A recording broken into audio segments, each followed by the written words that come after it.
Here we are in the NFC Championship game. I can't wait till toe hits leather, and I can't wait to see Tom Brady battle Aaron Rodgers. These are two of the greatest quarterbacks of all time playing at the biggest moment of this season. And we have to cherish this. We have to relish this. In a way, right, it's the matchup we all want to see, the greatest of all time, perhaps against the greatest of his generation.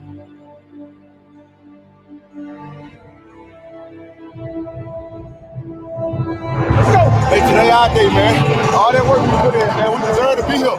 Let's show the world, man. This is what we do. Hey, it's set in here.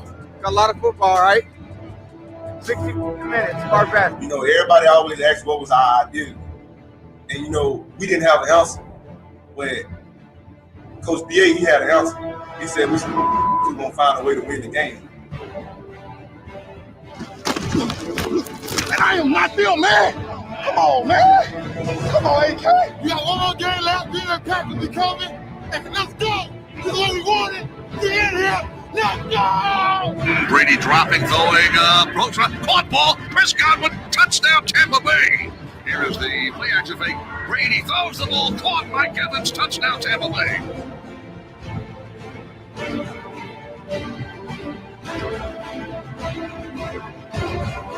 I'm going to put the dagger in.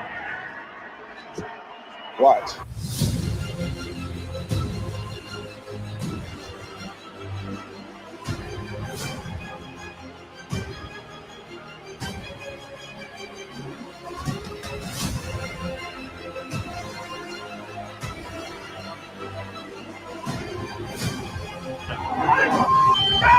Oh, we're going to fight. We're going to lay down.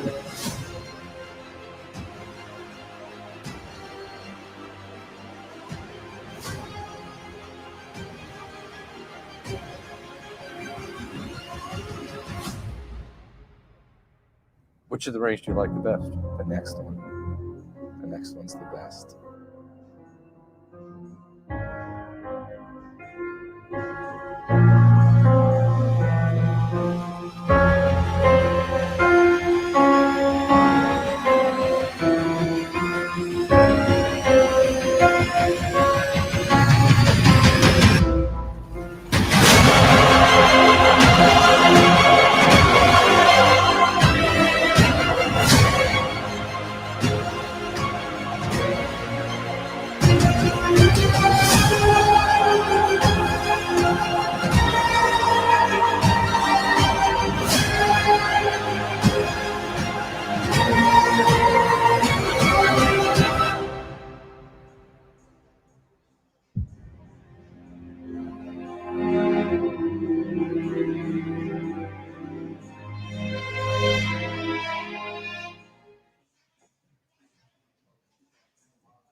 Evolution. Sports Talk Television live here nightly. All Bucs Report. It's the Sports Lab. I'm your host, Peter Blake. It's game day live here on Bucs Report. It's the Sports Lab, getting you ready for Bucs versus the Green Bay Packers at 3 o'clock. I'm your host, Peter Blake, along with Mr. Blake Anthony of Sports Talk 49. Lots to get to here. A special edition of the Sports Web a little bit earlier than usual. How you doing today, buddy? You ready for this game? Oh yeah, I couldn't sleep. I've been up all night. Literally. I think been up all night. I think there's a lot of people that have been up all night long. Of course, the Tampa Bay Buccaneers 1 game away from Super Bowl 55, 1 game away from history, NFL history, that is, to be the first team in that history to host and play in their own Super Bowl. And, of course, we're not alone today. We've got you web heads out there. Want to hear from you guys. Want to hear what you have to say. Bucs versus the Green Bay Packers. Of course, Green Bay 14-2 coming into this game. Tampa Bay 11-5, the 5th seed versus the number 1 seed in the NFC. 727-255-0391. It's 727-255-0391. We got our professional handicapper, Mr. Harry the Greek. We got Tampa Bay Ray Kennedy in the house with our second shot. And, of course, this production is brought to you by Advanced Auto Parts. For all your auto parts needs, it's Advanced Auto Parts. So I tell you right now, let's go ahead. And, of course, we're live from the Deck Bar and Grill in Isla del Sol. Great food, great service. Get down here. And I think this place is definitely going to be packed today because you're looking at the matchup, and everybody's been talking about it all week long. It's Tom Brady. Can he do it? Can he do it again? Get back to the Super Bowl. This would be, his 10th Super Bowl that he would be in. Of course, going for his 7th against Aaron Rodgers, who hasn't had an NFC Championship game at home ever. He finally gets that opportunity, playing at a high level, MVP type of level, 48 touchdowns coming into this game. A great matchup of epic proportions, right? I think this is what everybody's been waiting for. And the first thing that comes to my mind is the Eminem song. All you got is one shot, one opportunity. Yes, absolutely. I tell you what, let's go out to the phone lines. Welcome to the Evolution. You're on with yours truly, Blake Anthony, and we got Mr. Harry the Greek and Tampa Bay Ray coming. What's going on, buddy? Yeah, brother.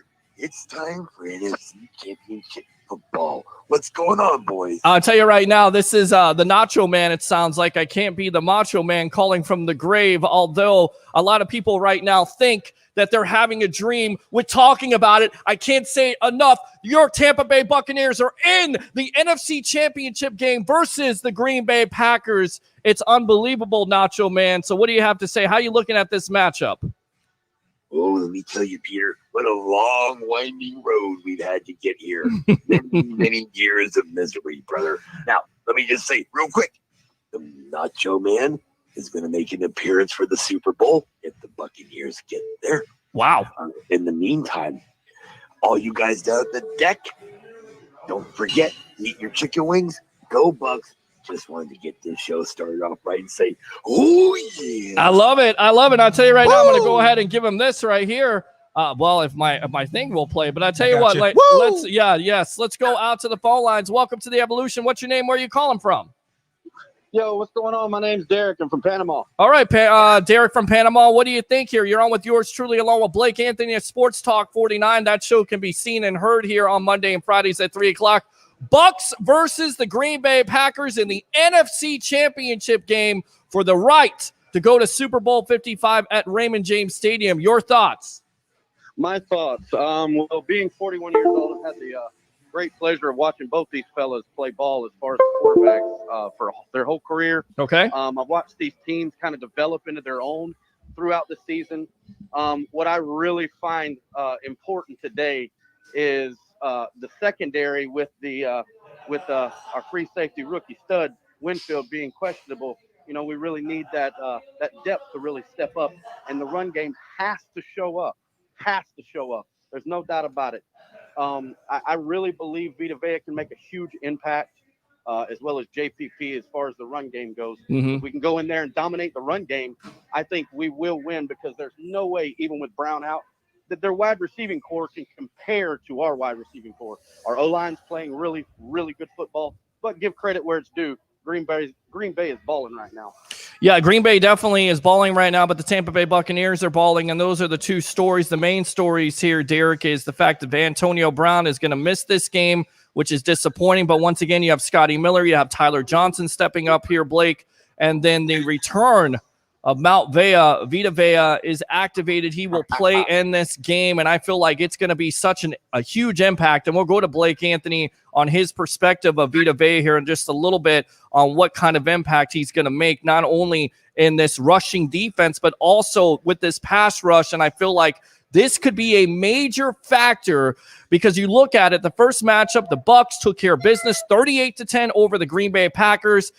They held Aaron Jones in check to only 15 rushing yards and absolutely made Aaron Rodgers' life miserable in that game, sacking him 5 times and having a pick 6 and also 2 interceptions. So 2 interceptions, 5 sacks by this defense without Avea. Vea's coming back today at the best time. So your thoughts. So what's the key matchup offensively and defensively? An offensive player, a defensive player that stands out, and then give me a prediction.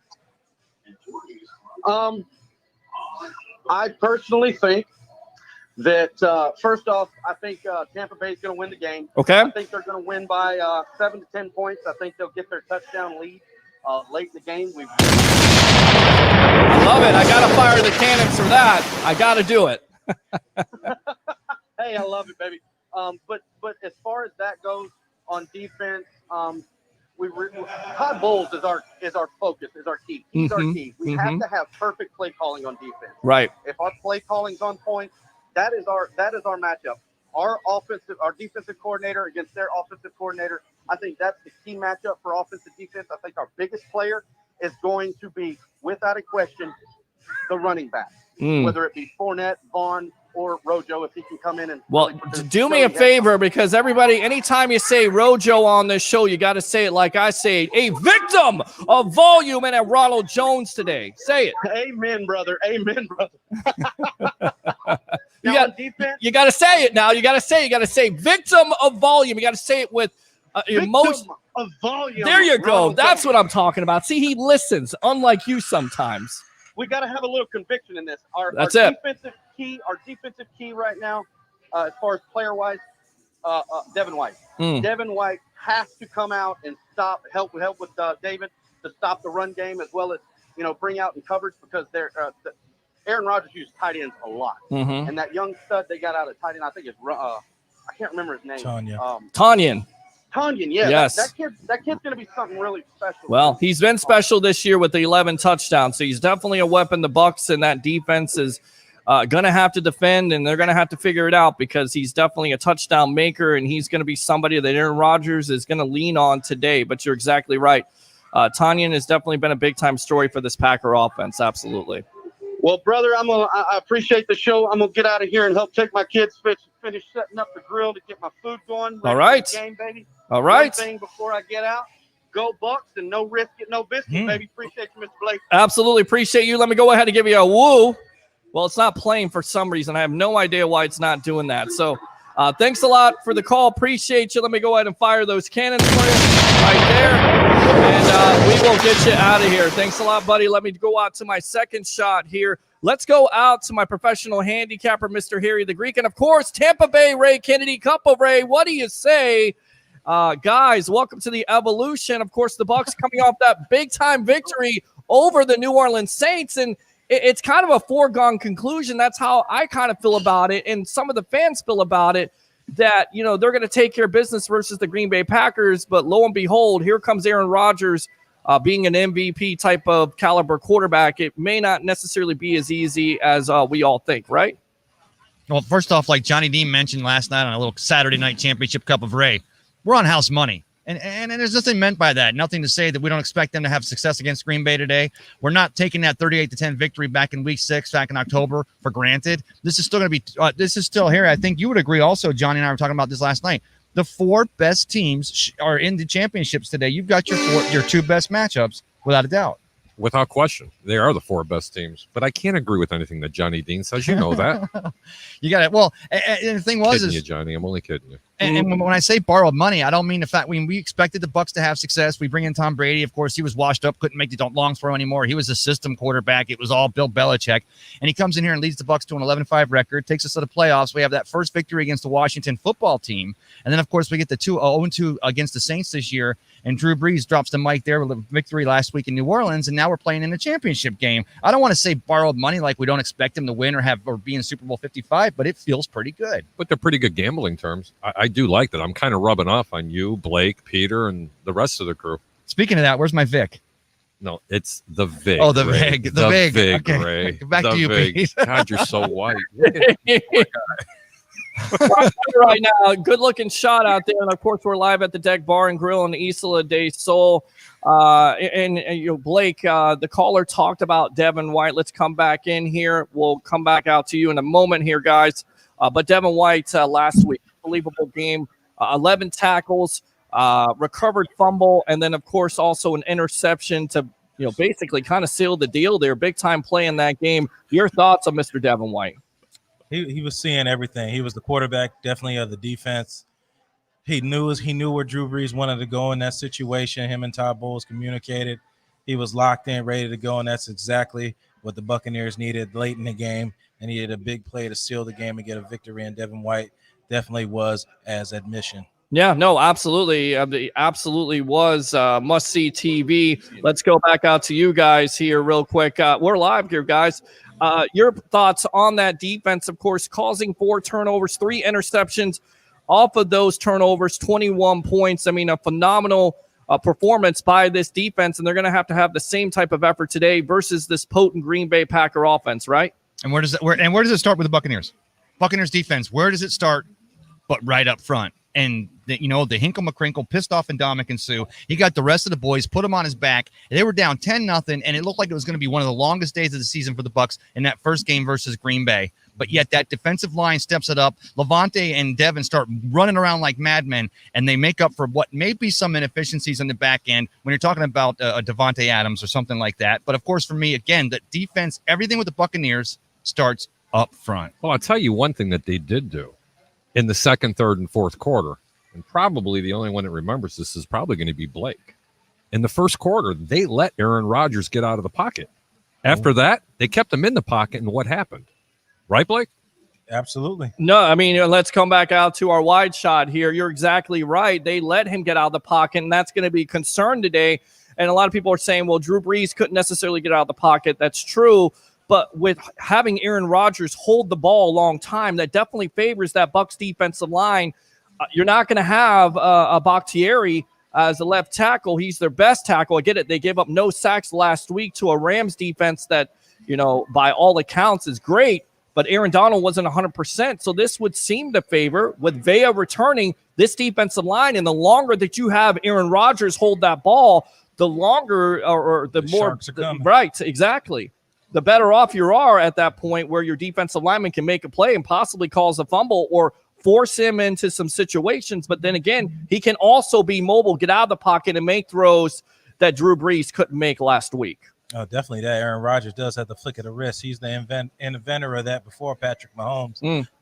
But those are going to be 2 guys that's going to play big this game. Jason Pierre-Paul's probably give Vita Vea the biggest hug when he came back, because when Vea went out, Jason Pierre-Paul's production, that's a tongue twister, went down. Say that 3 times. Yeah, no, right? I said that production went down since Vea went out, but when those 2 were together, they were racing to the quarterback a lot of plays. So I expect those 2 to get off early in this game. All right, I tell you what, let's go out to the webheads, read these comments. Somebody says, you're late, bro. No, I'm not. I'm right on time. Let's go, says Jason. Let me go ahead and fire those cannons right there. Yad says, let's go, Bucs. Let's get this swing. Bring your passion. Absolutely. I mean, how do we do it? Can we all do it together in unison? Bring your passion. Bring the passion. Bring your excitement. Just don't bring your Ray Kennedy. Will you be quiet? Already. It's always the one. He's always the one. It's Tampa Bay. I love him, but he's always the one right there. Harry, he's following. Blake right there. He's kind of following directions, but Tampa Bay Ray, man, it's good to have you back, my friend. 60 minutes to the Super Bowl. We got this. I mean, absolutely. That's been the talk coming in the air tonight. Oh no. Lord. Oh, yeah. Where's Tyson at when you need him? Well, I'm telling you right now. Yes. I don't know where Mike Tyson is. I mean, who's got more pressure here? We're talking about Aaron Rodgers in NFC Championship games. He's 1-3, but for the first time, he does have a championship game at home. Who's the pressure on more? Is it on the Green Bay Packers guys, or is it on the Tampa Bay Buccaneers, simply because they know that everything is in front of them? If you win this game, you come home to Raymond James Stadium and play in Super Bowl 55. Who's more of the pressure on, guys? I'm going to have to say, I think it's equal between both teams. Oh. I mean, let's be honest. I mean, you have Aaron Rodgers on one side, arguably probably the best quarterback in the National Football League, and Then you got Tom Brady, I mean, who's been there so many different times, and he's with another team, and he has something to prove. I don't know, Ray. What do you think? I mean, that's a pretty hard question. Here you got Aaron Rodgers is your 2020 MVP. I mean, the guy's going to take home the hardware. There's no doubt about it. I mean, even with the talk of Patrick Mahomes, and then even with the late charge by Tom Brady, which I would make the argument that if Tom had been able to have a full preseason and or a full offseason, it wouldn't have been a pandemic year. Then he's probably right up there, literally making an argument. But Aaron Rodgers is going to get into the MVP. He's got the home Super Bowl. We've got one more game under our belt, but our team's not going to have a letdown. But, Peter, let me tell you something that worries me, and I'm sure a lot of Bucs fans out there are going to agree with me. And I don't see this team becoming complacent, but they've literally been practicing at the Advent Health Training Facility, One Buck Place, all week. And all they've been doing is looking 30 feet to the west, and they've been seeing all the glitz and glamour that will be Super Bowl 55 going up before their very eyes. So you have to make sure this team doesn't get complacent. I would agree, Harry. Seems like the pressure is equally upon both, but I think Aaron Rodgers has more to prove today because he's going to pick up that MVP trophy, but he wants to be able to make sure that he doesn't lose to Tom Brady and let him lift the mic up and walk off into the sunset. And, they're also going to have to be playing against the referees, too. They're all not only playing against the Green Bay Packers, but they're playing against the refs. Let's be real. No team has ever hosted a Super Bowl, attended a Super Bowl, period. And it was really evident against Washington, against Saints. And I don't know. Let's just see what happens on this game. I don't know what you guys think, but well, I'm not a conspiracy theorist, okay? Right, but it's a little obvious. There's a lot of phantom calls being called against this team, or a lot of calls that aren't getting called for this team. That's what I'm saying. And just look what happened in Minnesota a couple years back. Okay, right. I mean, let's think about it. I mean, I don't know why the National Football League or the media wouldn't want to have the home team attend the Super Bowl, be in the Super Bowl, and host the Super Bowl. I just don't get it, because are they afraid of, having a home field advantage? I don't know. Oh, well, but you have Tom Brady, a great story. I tell you what, let's go out to the phone lines, go out to one of my favorite webheads, Mr. Matt Colson from Oklahoma City. Welcome to the Evolution. You're on with yours truly, Blake Anthony at Sports Talk 49, Harry the Greek, my professional handicapper, and, of course, my co-host, Mr. Tampa Bay, Ray Kennedy, best of the Bay, Cup of Ray. What do you say? What do you have to say here, Matt? I got the pig in the ground. I got beer on ice. Oh, my rowdy friends are coming out. Oh, very good. I like it. Let me go ahead and fire those cannons for that. I like it. Go ahead, my friend. 60 minutes to get a ring. Yes. That's the thing. If we go in there today, I'm already watching on ESPN. They're running around in short T-shirts and it's 20 degrees or whatever the heck it is. Right. We're going to get out there and play it. Brady was out there just walking around like he always does. Yep. He's going to own this game. I mean, guys, this is the reason why you get a Tom Brady in the first place. I mean, this is the reason why I was so excited in March and April doing all those shows when the pandemic is going on. And I kept on saying to people, Super Bowl or bust. The Glazers, they picked up Brady. They picked up Gronkowski. They picked up an Antonio Brown and a Leonard Fournette. They made these moves. They re-signed their defensive players because it was Super Bowl or bust. All your chips are at the center of the table, and now you have everything that you want in front of you. I got to ask you this, Matt, because I asked the guys, and I'll answer the question first. I think more of the pressure is on an Aaron Rodgers and the Green Bay Packers because Rodgers has been very bad in NFC championship games. In fact, the last couple years here, last year they get down 27-0 to the San Francisco 49ers. In 2016, they get down 24-0. He hasn't played particularly well, so he wants to get basically that off of his back. The pressure lies on the Green Bay Packers. Nobody thought the Bucs were going to be able to be there. Not with the pandemic. Not with Tom Brady coming into a first-year offense. New system and everything. everything. Nobody thought that was going to happen. And the way this offense started out, and then the team was 7-5, and the way they played in the last month, they are the hottest team in the NFL. And I don't think the Green Bay Packers want to play them. What do you say here, Matt Colson? Who's more of the pressure on? Is it on the Green Bay Packers, Aaron Rodgers, or is it on a Tom Brady trying to get to the Super Bowl once again as 10th? I think the pressure's on Green Bay for two reasons. They're the home team. Okay. Three reasons. Let me go down the list. They're the home team, so they should have the advantage. They're in the weather, so that should be their advantage. They don't want to have the season in like it did on the game we had in the regular season where we just smoked them. And you're right. Aaron Rodgers is the guy that gets you to the playoffs. Right. But he is, and I love the guy. I will watch him on any Sunday that he's on. There we go. We can hear you now. Now you're speaking in the phone. Come on. Come to the mic strong. I'm yelling. Here we go. Can you hear me now? I can hear you now. Yes. Go ahead. Good. But I think that, like you said, the Bucs went in at the beginning of the year and we talked about it. They were going to sell out for the whole thing. And the only hesitation I really had was whether or not it would gel. Mm-hmm. And it has come together like these guys have been playing together for 2 or 3 years now. Sure. And if we lose one, like Antonio Brown can't play, we just plug in somebody else. That's it. We have not had that luxury in Tampa in Yeah. decades. So we're on the cusp. Brady won't look past this game. I don't think that Jason Pierre-Paul will allow the defense to look past this game. And Vita Vea's back. So, you got a wild card in there that's going to stop the run. Absolutely. So I'm pumped. I'm usually negative Nelly. I can't even do that today. I'm thinking to myself, I hope that I'm right, and we get to the end of it all, and this evening by about 6:30 or 7, we know that they're going to be a home team, which is what I really think would be the coolest thing in the world, because if Tampa can play the home field in the Super Bowl for the first time ever, Sure, and then play the Bills who beat Mahomes because they're hot, right, and Tampa beats the Bills, 0-5 for the New York. Yep, you're absolutely right. All right, I'll tell you what, we'll go ahead and fire those cannons really quick here. Now, you got a prediction for us really quick on Bucs versus the Packers today? A score? Well, I think we're going to get our 30, 29, 30, 31, something like that. Okay. And I think the Packers will be in the mid-20s somewhere. Mid-20s, okay. All right, I like it, Matt Colson. Thanks a lot for the call. Appreciate you. We'll see you on the post-game edition. All right, boss? All right, you guys have fun. All right, we definitely will. Let's go. Peter, yes. I'll let you know exactly how the Bucs beat the Bills and in that home Super Bowl over here in Tampa Bay. Is Scott Norwood pushes one just to the right, and the Bucs end up winning by 2. Would you shut up and be quiet?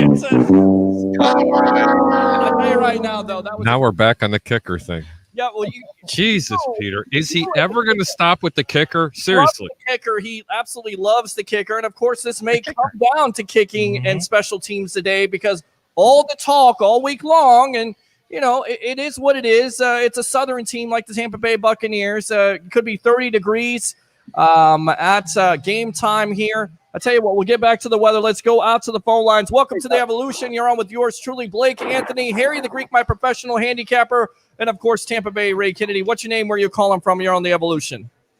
Yes, it's Alex. What's up, guys? What's going on, Alex? What do you say, man? Bucs versus the Packers? I got a lot to say, but I'm gonna keep it short. Okay. First of all, I want to say this to all the Bucs fans. I'm sure everybody know who Keith Kunzik is. He made a comment the other day. He said this. He said, Bucs fans, enjoy the ride. Enjoy the ride. When's the last time we've been able to talk about the Bucs, much less approaching the Super Bowl? Enjoy the ride. This is awesome, guys. I mean, I am fired up. But I do want to talk about some keys to winning this game real quick, and then I ain't going to keep you all alone today. Yeah, man. But number one, I said it last week, and I'm going to say it today, and I'm just going to say it. We kicked ass last week. Yeah, you did. If our secondary can control the run game, I still think the Packers have a good run game with them. I think if the secondary steps up again, and our front line, look, we got Vita Vea back. That's a huge boost. People don't understand. That's a big deal.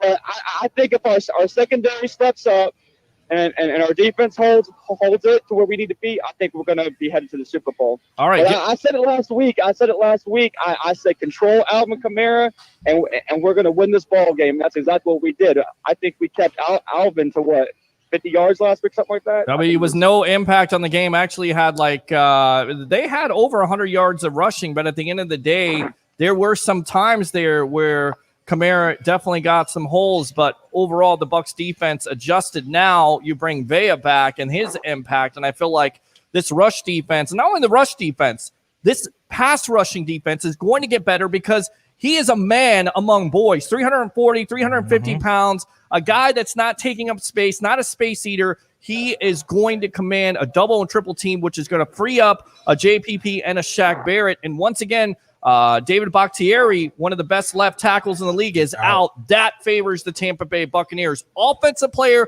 defensive player that you think stands out in this game versus the Packers, and give me a prediction. Prediction score? Yes. I'm going to say tough one, Peter. That's a tough one, man. I'm going to say 35-28. 35-28. I think the Bucs are going to win by a full touchdown. Hey, is AB out this game? AB is out of this game. Vita Vea is going to be back, and we still don't know the status on Antoine Winfield. It's a game-time decision. He's questionable. If he can't go, then Mike Edwards, who had an interception against the Packers early on and had an interception last week, will fill in for him. Definitely a big-time loss if Winfield can't play, but I think he may play in this game. I just have a feeling. How's Mike Evans doing? I mean, everything is full go at this point. Mike Evans I heard that he might be out this week because of his knee, but I don't know if that was a true. No, that's not true at all. You got to watch who you go on Facebook to. You can't be doing that, man. All right. Anyway, I'm gonna let y'all go. Listen, go Bucs, go Bucs. I'm fired up. Y'all need to get fired up. Like I said, enjoy the ride, and I hope that I'll be talking to y'all in the post game and talking about how the Bucs kicked ass and we're going to the Super Bowl. All right, let me go ahead and fire those cannons. Thanks a lot, Alex. Appreciate you. Good stuff there. Open phone line 727-255-0391. It's 727-255-0391. It's the Sports Web live from the Deck Bar and Grill in Isla del Sol, brought to you by Advanced Auto Parts. For all your great auto parts needs, it's Advanced Auto Parts. Again, I'm your host, Peter Blake, along with Blake Anthony of Sports Talk 49, which can be seen and heard here on Monday and Wednesdays at 3 o'clock live on Bucs Report. You got my professional handicapper, Mr. Harry the Greek, and, of course, Tampa Bay, Ray Kennedy, Best of the Bay, Cup of Ray. What do you say? We got Cedric in the background. What's going on, guys? What do you have to say? So let me just say this. Something I love this week here, and I wanted to touch on this because I saw it before I left the house. It was actually one of the highs on a Sunday morning show I watch on NBC. But the thing that we have with Tom Brady, and what a great year it's been to have him, because, you know, we've mentioned COVID-19, the pandemic, how crazy it's been, all these sports, everybody tried to, the NFL gets 256 in, and incredibly, and even though it's the first year that the NFL has played games on every day of the week, all 7 days. But last week after the game, and I know we've all seen the video clip now, Tom's getting ready to leave the stadium, and Drew Brees and his wife and their 2 sons are out there on the field, and Tom goes out there and has a moment with Drew. Of course, the speculation at this point is probably 50-50 or greater than 50 that Drew's going to hang him up now and retire and walk away. But Tom actually says a little something to Drew and his wife, then throws a pass to one of his boys, and then says to one of the boys as he's walking off. By the way, he caught it. Stand by, caller. Stand by, caller. Stand by. Hold on. Go ahead, Ray. Finish your point. Thank you, Peter. Says to the boys as he's walking up, what does he say? I don't know. Take care of your sisters. And I mean, as a parent, as a football fan, I just immediately, just water, not like running to waterworks, but just welling up. And that, I'm looking back, I'm thinking Testaverde, Craig Erickson, all the quarterbacks, Steve DeBerg, going back to Doug Williams and Mike Ray and the old big ball coach Steve Spurrier. We've never had a quarterback that can make a statement like that. That brings to the table of validity like a Tom Brady, telling the truth to 2 Brees boys, the two of the goats as he's walking away. Take care of your sister, and that's the kind of guy that Tom Brady is, and that's been one of the, besides the NFC Championship today, besides the 11-5, besides the records and the goal and the points scored and everything. That's to me been one of the best narratives about this Buccaneers team in 2020, and I'm going to continue enjoying it every minute of the moment. All right, let's go out to the wide shot here. Let's go out to the phone lines. Welcome to the Evolution. You're on with yours truly, Blake Anthony, Harry the Greek, and, of course, Tampa Bay, Ray Kennedy. What do you have to say? What's your name? Where are you calling from? Hello, caller. Yeah. Go ahead, caller.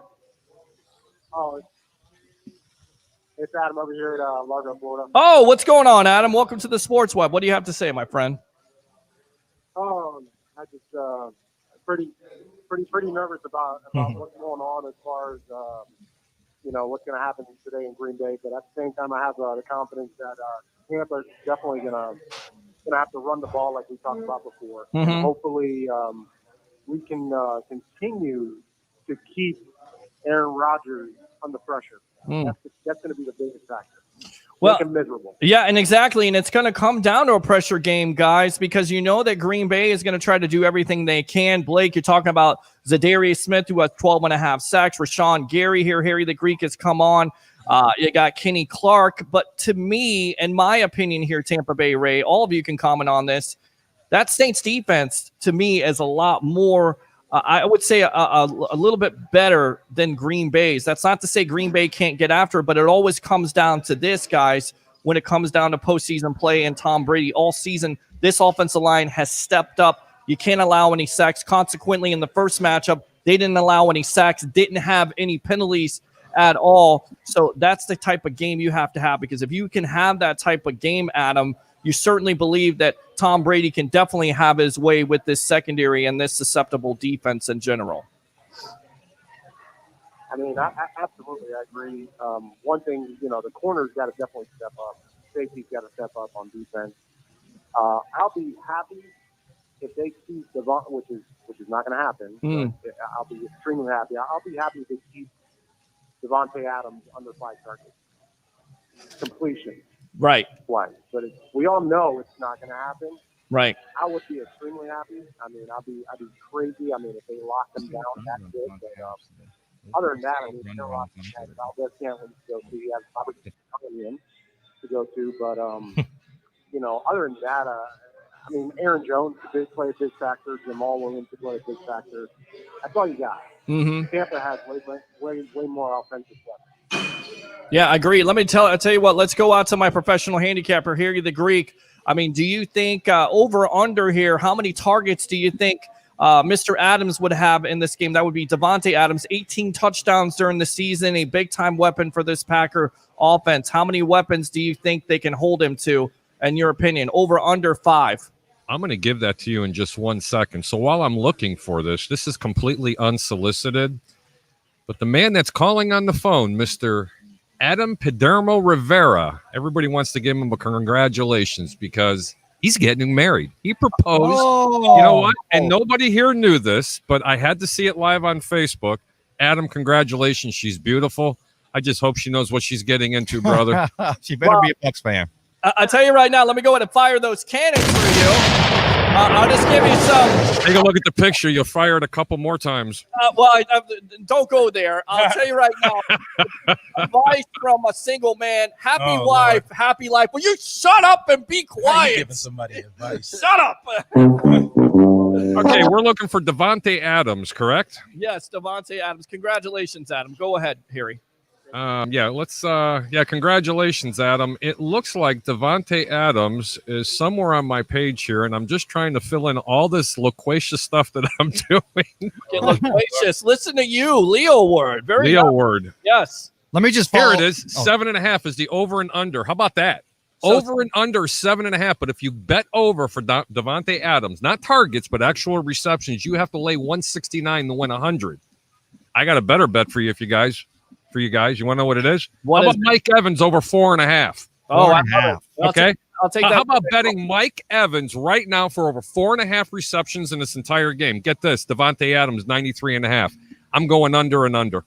Under and under. So there you go. And you look at the first matchup, 6 catches for 61 yards. Of course, Blake Anthony coming off of an injury there, but once again, giving credit to where credit is due. Carlton Davis will have his hands full. Sean Murphy-Bunting, and of course, Jamel Dean. I tell you what, let's go out to one of our guests here really quick. We'll go out to one of our guests, but we'll finish up with Adam here. Adam, what else do you have to say, bud? That's all I got to say. And, I definitely, like I said, let's go Bucs. Harry, thank you so much. And definitely, she can fire some cannons because she is Dominican. So she has Whoa. I'm a fan already, my friend. I'm a fan. fan. Dominican. I don't think you can go wrong with Dominican. Just saying. All right, good stuff, Adam. We'll see you on the post-game edition of the Sports Web. All right, boss? Hey, Poppy, don't worry. Only 100,000 people are going to see this. Register. Get a wedding registry. Yeah, get a wedding registry. Just come back to the show. Just tell us how we're going to shop. No Walmart, okay? I understand. Just no Walmart. Here live from the Deck Bar and Grill. No matter what happens at this point, we'll be here. So definitely come on down, and we'll get you on the evolution of Sports Talk Television. All right, boss? Much love to you guys. All right. Much love to you. All right, let's go ahead. I'm going to really quick here. Let me get you guys out of here. Let me bring on a guest, and then we'll come back to you. Stand by. So who do we got? We got a guest coming on right now. All right, let's go ahead, get our guest on here. This is what happens. This is this is what the evolution of sports talk television is all about. Put those cans on there right there. Get into that microphone. Welcome to the evolution. What's your name? Chase. Chase, how you doing, Chase? Welcome to the evolution of sports talk television live on Bucs Report. Of course, that's what we've been talking about today. Bucs versus the Green Bay Packers in the NFC Championship game. Your thoughts, offensive player, defensive player that's going to stand out in your opinion? Okay. For me, personally speaking, first time on air, by the way. Oh, well, there you go. We're going to hold off on the phone calls and we'll put you on hold. We're going to put you on hold here. I know everybody wants to talk, but go ahead, Chase. I think this is going to be the proverbial nail in the coffin for Tom Brady and his career. Okay. If he can get this done without Bill Belichick, then he has cemented himself in my mind as the number one quarterback without a doubt of all time. Right. Obviously, he's in the debate. I think he's given too much credit, and that's just because Bill Belichick to me is levels ahead of any other coach in NFL history. Absolutely. You look at the record of Aaron Rodgers, much has been made, 1-3 in NFC Championship games. He finally gets his opportunity. So in your opinion, who's the pressure on more? Is it on a Tom Brady or is it on an Aaron Rodgers? Honestly, it's more on Rodgers because he hasn't been able to get it done since he won back when they beat the Steelers. Mm-hmm. My team, by the way, sorry. That's all right. That's okay. We'll talk Steelers. We could talk any NFL team here on the Sports Rod. I'm always looking forward, and it's like I said, it happened, and that's fine. We're looking at the Packers, Bucs right now, and other than Aaron Rodgers, I think the pressure is on the Bucs coaching staff because, like I said, he doesn't have Bill Belichick this year. And who's going to guard Devontae Adams? Are they going to double team him the whole game? Bill Belichick would, and guess what? Then he's not going to beat you. But is the Bucs defensive coordinator going to do that? And I think they should. Hopefully he's listening right now. No, well, I tell you right now, he definitely will be coming up with the plan. What did you think of that defensive game plan versus the Saints? Of course, they shut down a Michael Thomas. They shut down that whole offense. So besides the Jameis Winston trick play, to me, in my opinion, I think not only the offense is coming together, but the defense is coming together. And when both of those sides come together at the same time, along with special teams, this is a team that the Packers really didn't want to see again, right? Well, and I wouldn't disagree with you on that. And like I said, so that is why I think the pressure is on the coaching staff because we know that they have the talent pool. And like I said, so shout out to Jameis Winston because they had a lot of that, in the last year. But for the 4 years prior to that, they didn't give him much help. I think personally speaking, this Bucs team right here, if they don't get it done, it's going to be sad for the city of Tampa. What's going to be sad for the city of Tampa, Chase, because you got everything in front of you. You're only one game away from Super Bowl 55. And it's going to be right here in town. Right. You want to make that game. Yeah. Absolutely. It'd be historic. How long you been a Steelers fan for? Ever since Jerome Bettis. I'm 26 now. So I like the reason for it is, there's never been somebody that was 300 pounds that could move like he was on an ice rink. He made people look absolutely ridiculous. Yes, absolutely. Tremendous. Fun to watch. Is that your favorite Steeler of all time? No question. All right. I'll tell you right now, I love the Steelers. If I didn't cover the Tampa Bay Buccaneers, I most likely cover the Steelers. Tell me something. What has Kevin Green meant to you as a player? Well, for sure, he, just compensates what it is to be a football player. Not only a football player, but if you've played football and you've been lucky enough to get past the high school level, and I was for a year, and then was unfortunate enough to have an injury that ended it, but you still get to see. Oh, sorry. That's all right. It's a little bit loose, so you just got to go ahead. You still get to see another side of the sport that you don't normally get to see, and that is the player-coach interaction and perspective of life outside the game. Mm-hmm. And that's something that he for sure, like I said, compensates as a player, coach, and everything. And it's just. It's great to see. Where do you think the Steelers go from here? Do you get rid of a Ben Roethlisberger? Do you move on to a younger quarterback? They signed Dwayne Haskins this week. I saw that. Is that somebody you're excited about? You think Mike Tomlin can get the most out of? You want to be excited just in the sense that it whether or not it's going to be him that's the guy that steps up, it just kind of creates now another level of competition. So the second guy in who thought he was the number one guy. Yeah.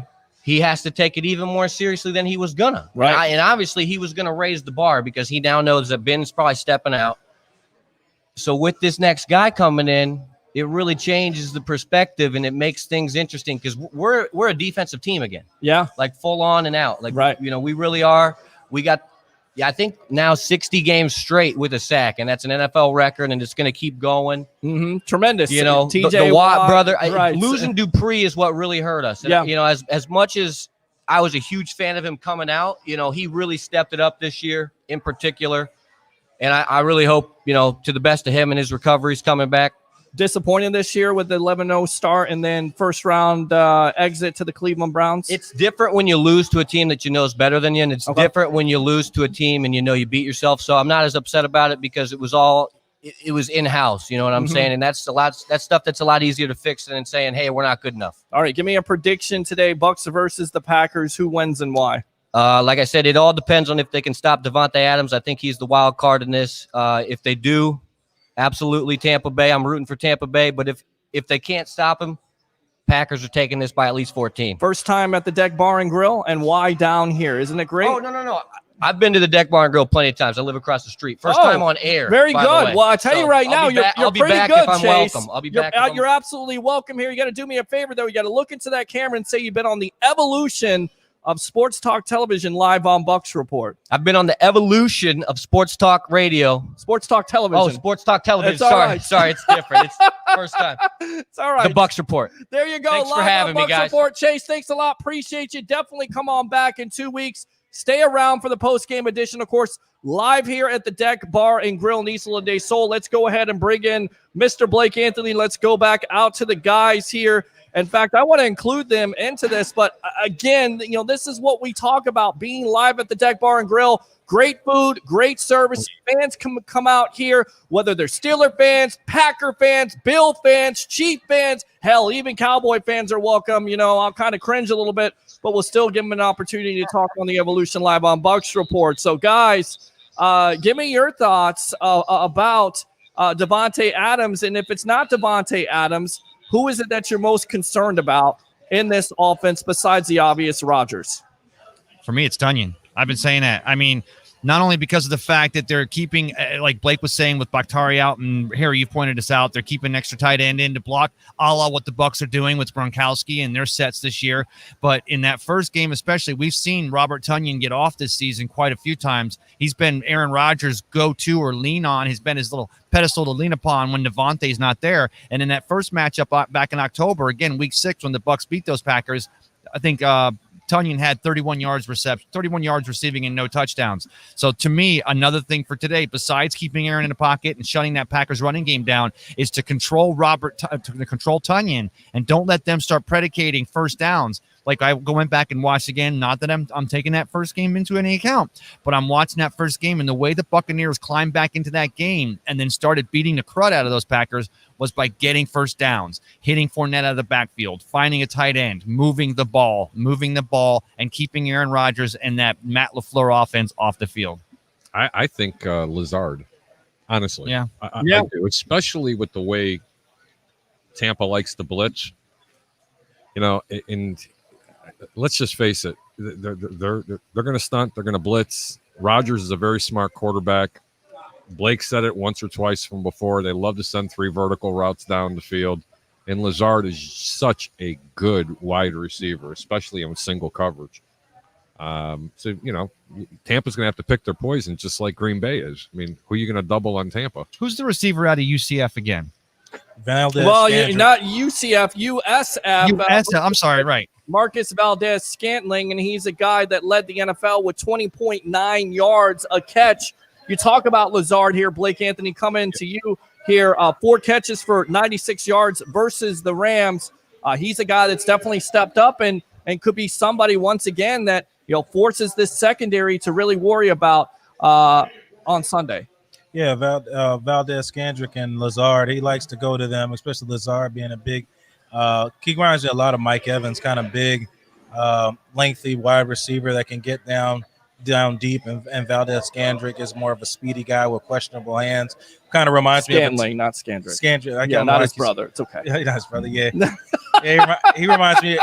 Scantling reminds me of Teddy Gitt Jr. back That's the biggest comparison. With very fast with questionable hands. Lazard is always injured in and out all year long for multiple seasons, but those are guys he likes to go to, and they like to run when they see single high safety, especially if that's Antoine Winfield back there or Mike Edwards. They will throw in those scenes and send 3 wide receivers on 9 routes at that safety and making the safety pick a side to throw the ball to. All right, guys, let's go out to the phone lines here, patiently waiting. Hold that point. Welcome to the Evolution. What's your name? Where are you calling from? Hey, how's it going, guys? My name is Danny from Seattle. What's going on, Danny? What do you think about this matchup today? The Bucs in the NFC Championship game versus the Green Bay Packers at Lambeau Field. Man, it's going to be a good game. Honestly, I believe it's going to come down to 2 keys in the game, offense and defense. Offensively, it's going to be the running game. I think that it's not so much about the stats, how many yards they get. Mm-hmm. It's about how effective they look, because that's how they create the play action on the pass. Sure. And that's how they got to keep the game going offensively, to stay on the field. And then defensively, I think it's going to be Devin White again, because on the edges, they're going to be worried because now we got Vita. And then now we can Sue, we can plug up the middle. They're going to try and protect the edges with the running backs. And in the middle, it's going to be Devin White shooting like a cannon.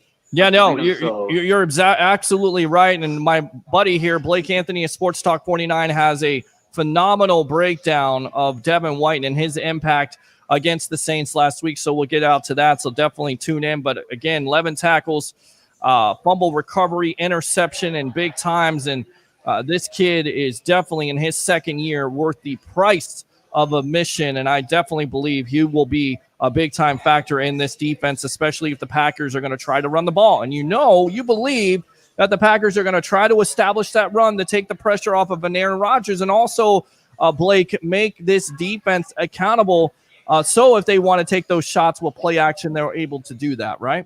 Yep. Of course. Okay. Go ahead, Blake. Oh, I was going to say, yeah, and it gets Rodgers outside the pocket as well, running open bootlegs and things like that and get the defense out of place in those. So that's definitely something they want to do. The Bucs took that away early last time, but I'm sure they're going to want to get Jones involved in this game early and often. Yeah. All right, Danny, give me a prediction. Bucs versus the Packers. Who wins and why, my friend?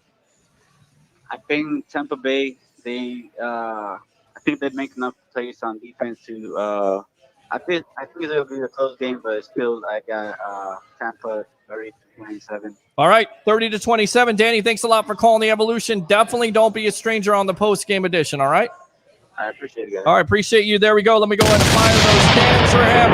I'll tell you what, I'm neglecting my webhead, so let's go ahead and go out to them. We'll read some comments, and we'll see what they have to say. Again, let's go, Bucs. Let's get this win. Bring your passion. Matt says, 60 minutes to the Super Bowl. We got this. Morrow says, let's go. Andrew says, let's go, Bucs. Earl says, go, Bucs. Joseph says, Brady. Go, Bucs. Let's go. Buck up here. Andrew says, let's go, Brady. Earl again says it's amazing how a quarterback that does not turn over the ball is critical in critical situations, makes a difference. I agree with that. Raphael says, go, Bucs. Alexander says, game day. Absolutely. I know what you said there. Football time, let's go. Absolutely. I'm going to go ahead and fire those cannons for you.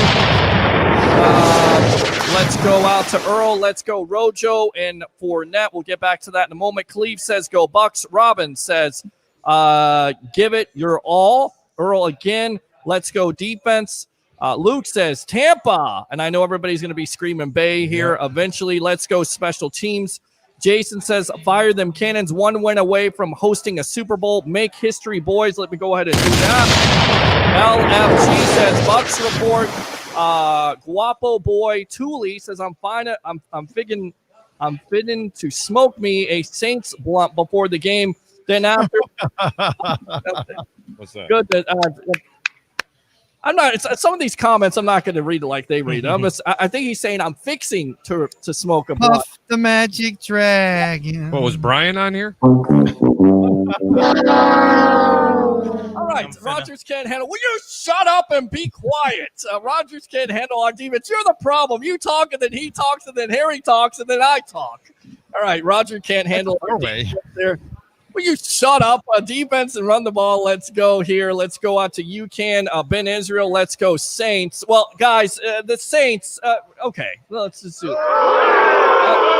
The Saints are done. All right. No, Peter, seriously, let's go Saints. Where are they going? I know where they're going. They're going to the TV to watch this game. Going nowhere, okay? Just like they've done through. They're going to Brian's house. There you go, Brian. Absolutely. Boss hog himself. Defense wins championships. I'm sorry. Yash says all these areas of the game have to be on point. Jason says I slept in my Bucs gear. I had a dream. Bucs won 45-10 versus Green Bay. Seminole Buccaneers says poo-poo dats.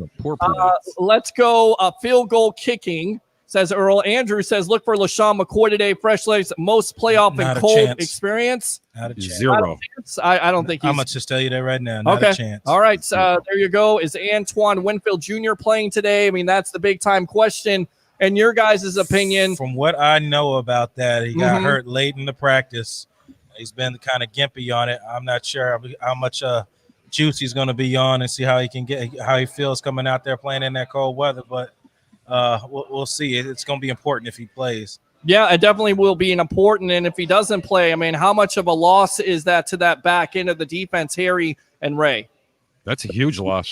I mean, they've got to have him in that back end because I'm telling you right now, if they don't, this could be a really high-scoring game. Well, for me, it's like you could have Jesus Christ playing free safety, and if you don't have the pressure up front, and you don't have Levante and Devin in their A game, and Jason Pierre, and you don't have Shaq bringing the pressure from one side and keeping Rodgers in the pocket, he's definitely a big piece to miss. But if you're not getting that pressure up front, you can have John the Baptist and 12 disciples back there playing this secondary. I've got a rebuttal to that because if Jesus was playing safety, they'd only need one player.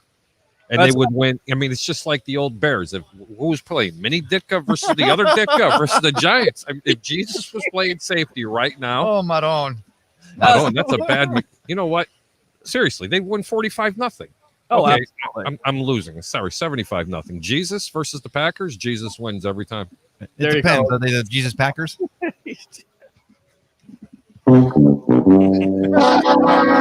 on it today. All right. Tell you what, we got Dude in the lobby here. We'll wait to get him on. Let's read the rest of these comments and get out to it. This game before Super Bowl, everybody is going to ball. No, in an hour. Earl says it's Scotty Miller time. David says, let's get it going. Let's see. Benny says, just some thinking what an old-time Buck other than quarterback James Wilder is mine.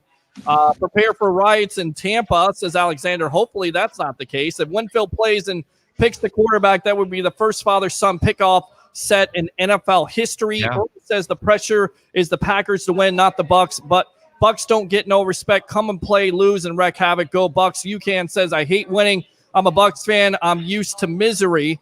Earl Harris says, run the ball 35 times, please. Jason says, Mount Vea, laugh out loud, love it. Earl Harris says, Mount Vita Vea, absolutely. Corey says, go Vita Vea, stuff that line. Christopher Cole, hey, guys, let's go Bucs. Let me go ahead and fire those cannons right there. Let's go out to Earl Harris. The third defense is the key. Alexander says, I love the new commercial preview. Absolutely. There you go. You're right. You can. I love the foreplay. Okay. I don't know what that's all about, but okay. Good stuff. Hey, guys. Harry, I'm back. Can you please give me your prediction for the combined passing yards and completions and combined rushing yards and attempts for both teams? Wow. Make me rich. Thank Jesus, you. he And wants go. it all. I mean, no pressure there, Harry. There from Eric Scott. Let's go out to my professional handicapper. Go ahead. Give it to him straight, buddy. Eric, I can't give you any picks. You've had 3 straight weeks of all these picks. Where's my check? Where's the Vic? Yeah, no, Vig. The Vig, Ray. The Vig. All right, so he's looking for completions, correct? Yes. Okay, this is pretty good. Tom Brady over and under is 24.5. If you go over, you're laying 120. Passing yards, the passing yards are 287 is over and under. Oh. And if you bet over 287, there's no Vic, as you would call it. There's no Vig. Right. Okay, got it. So actually, Vegas is actually saying that Tom Brady's going to throw for less than 287 yards. Wow. His longest touchdown pass, the longest completion is going to be 38.5 yards. That's about right. That's a pretty tough number. You know, that sounds like a lot of yak if someone gets across the middle. And here you go. Over or under 1.5 touchdowns for Tom Brady throwing the football. Are you ready? Mm-hmm. If you bet over, it's minus 300. Meaning, if you have to bet 300 to get 100 back. Yeah, that's Total touchdown passes? Oh, wait a minute.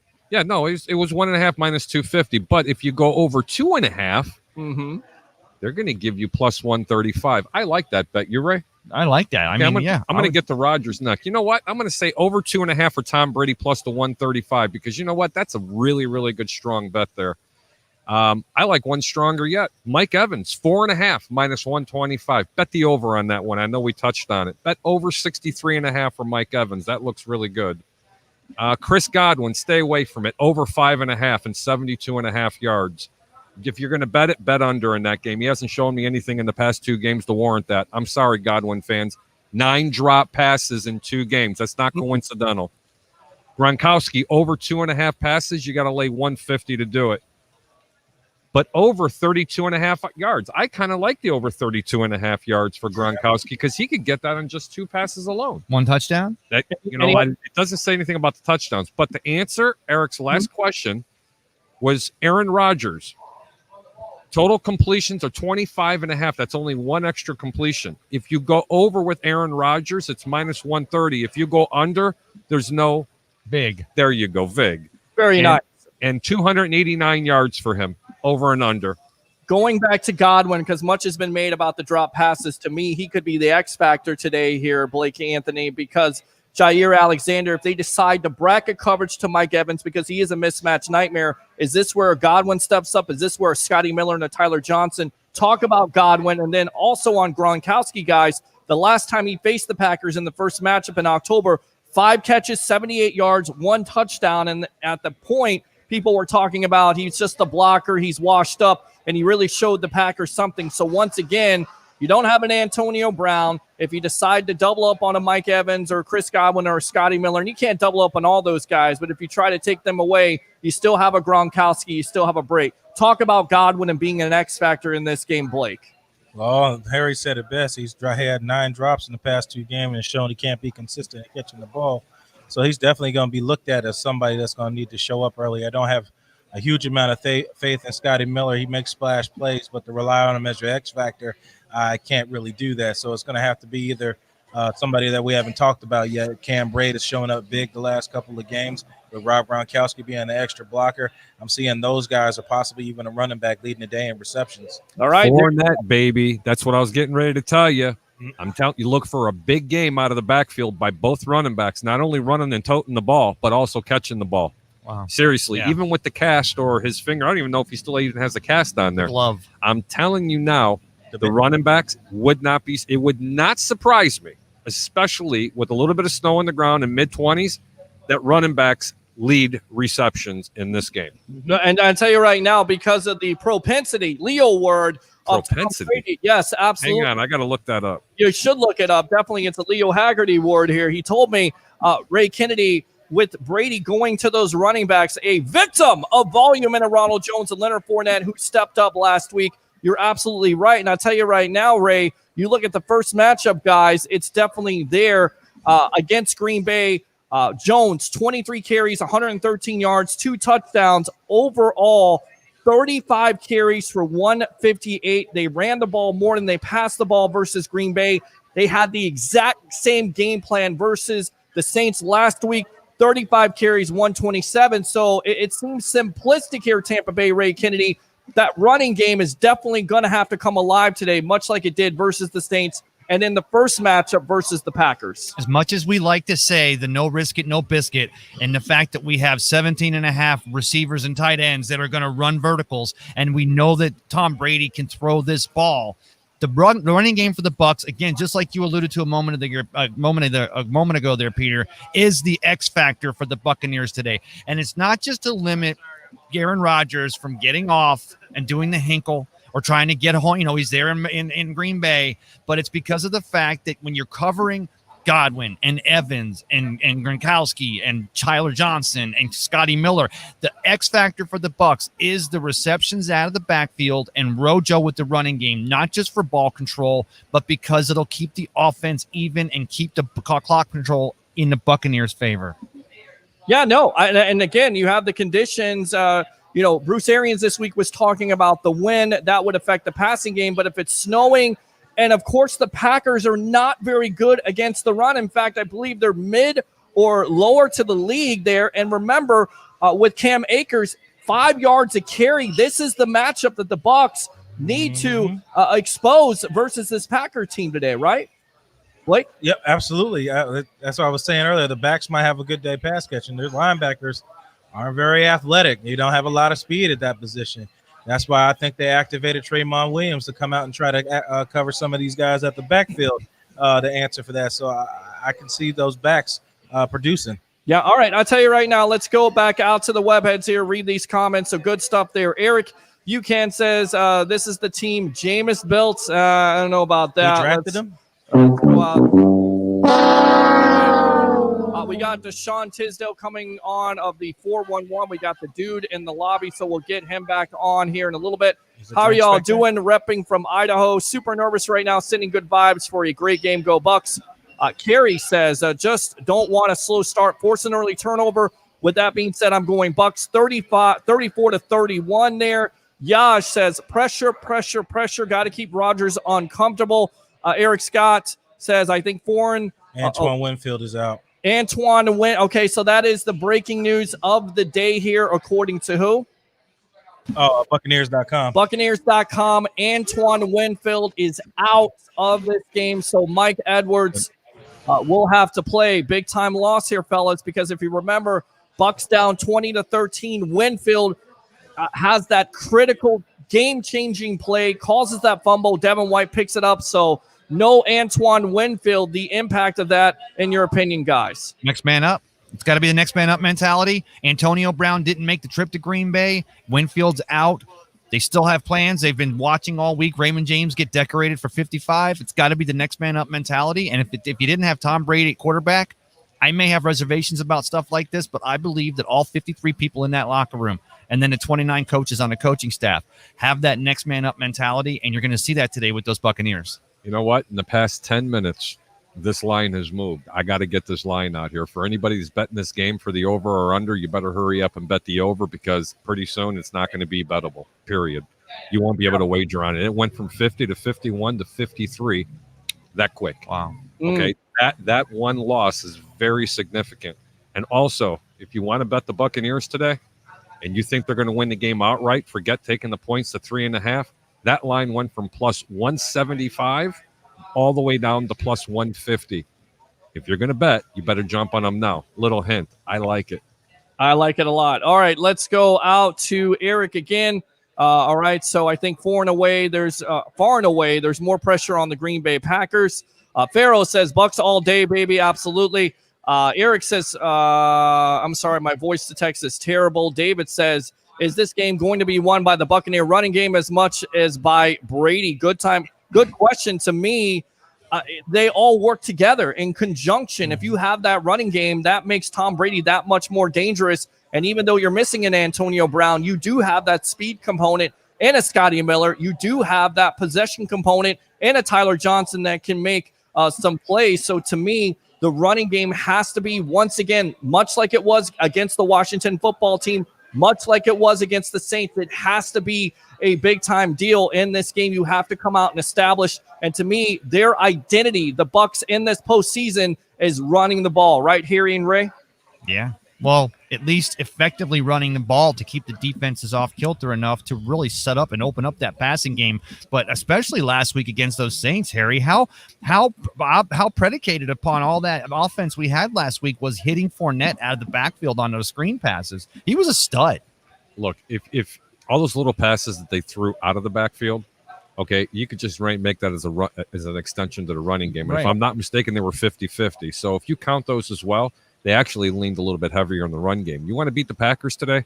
You better run the football, because if you don't, you're not winning this game. You have to have a run-first mentality. You got to soften them up. It's not saying that Green Bay's a world beater. because they're not. Defensively, they're just an average team. They don't get a lot of pressure on the quarterback. They do blitz, not very often, but when they do, they sure as hell make it count. So they need to keep Brady standing upright, have a run-first mentality, because it will set up the passing play. And here's the thing. Passing game, sorry. And here's the thing, guys, Peter and Blake and Harry, you can agree with, you better agree with me, is that Green Bay doesn't get to be the top seed. Green Bay doesn't get to be the top seed in the NFC. They didn't just happen to fall into a great relationship. They're dating the prom queen, and it's not because of the fact that they're lucky. They do play in the NFC North, which wasn't the hardest division. Neither was the South. Well, the Saints. I mean, the Packers were the Saints of the North. But what I'm saying is that you don't want to give this pack. You want to take the air out of the Packer balloon as early and as often as possible. And if you want to do that, they come out of the locker room, coming out of the tunnel, trying to stop the passing game, and you just start running and screening and running, and then you hop them with the pass. You will take the air out of that Packer balloon faster than you could faster than you can say zippity doo. You need another drink. I need a lot of drinks. I don't know. And well, we don't want you to be drunk. I think what Ray was trying to allude to is they just need to run the football. That's it. They got to run the football. I'm not saying don't pass, but I'll tell you what gives an offense more mo than anything. I love it. Being able to run the football.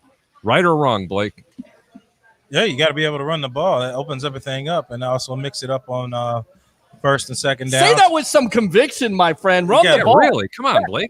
You got passion. Hang on, I'm going to come in there and give you a poke. I'll be right there. He's going to be right there. That sounds scary. Can we get a close up on that? Oh no! Cut the camera. Cut the feet. He gets a boo for that one. Oh yeah, you definitely get a boo for that one. Let me go ahead and boo. Appreciate that. Yeah, absolutely. Yeah. All right. Yeah, running the ball is going to be key. Like I said, set up like you've been doing, mixing it up good, keeping the defense guessing. Come out looking like you're going to pass and run, and come out looking like you're going to run and pass. Mix it up. So giggling about that. And here he comes. Here he comes now. Here he comes. Cut the camera. All right, there you go. There you go. There you go. Camera. There's Harry the Greek, our professional. Cut the camera. Right there. Hang on. Don't say anything. Winding them up. All right, so let's go out to the phone lines here. I don't know what shenanigans are going on right now. We're live from the Deck Bar and Grill in Isla del Sol. My professional handicapper, Mr. Harry the Greek. Blake Anthony of Sports Talk 49. You got Tampa Bay Ray Kennedy, Best of the Bay, Cup of Ray. What do you say? We got Johnny Dean. Johnny Dean, Bucs versus the Packers. What do you say, buddy? I think whoever is the most multi-dimensional Mhm. will win this game. Okay. Because, all right, you guys just got talking about we got to run the ball, What if they shut the run down? What if they stop our run? Then we have to be able to do everything. Right. But I still think you have to have the threat of the run, and I like the game plan. Yeah, I agree. Okay. But the word,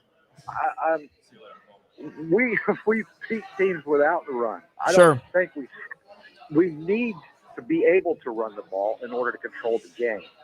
That's the way I look at it. Okay. Well, I look at the Johnny. Here's the thing. I look at the first matchup, and I saw domination, and it wasn't just defensively; it was offensively. 35 carries for 158 yards, and that was Ronald Jones's day, where he had over 100 yards, 2 touchdowns. And if you can get out to a fast start, we've seen the Packers fold. We saw Aaron Rodgers in that game fold. We've seen him in the past in NFC Championship games fold when he's down 27-0, and that defense gives up 200 yards of rushing. We saw him get down 24-0 to the Atlanta Falcons. So a fast start is definitely, for me, critical in this game because, again, you want to get up, because if you can get up, then basically you make the Packers one-dimensional, right? Right. I'm not even worried about our offense. Okay. I don't. I really am not, because we look. The biggest impact today, I think, is going to be whether or not Sue gets in Aaron Rodgers' face. Okay.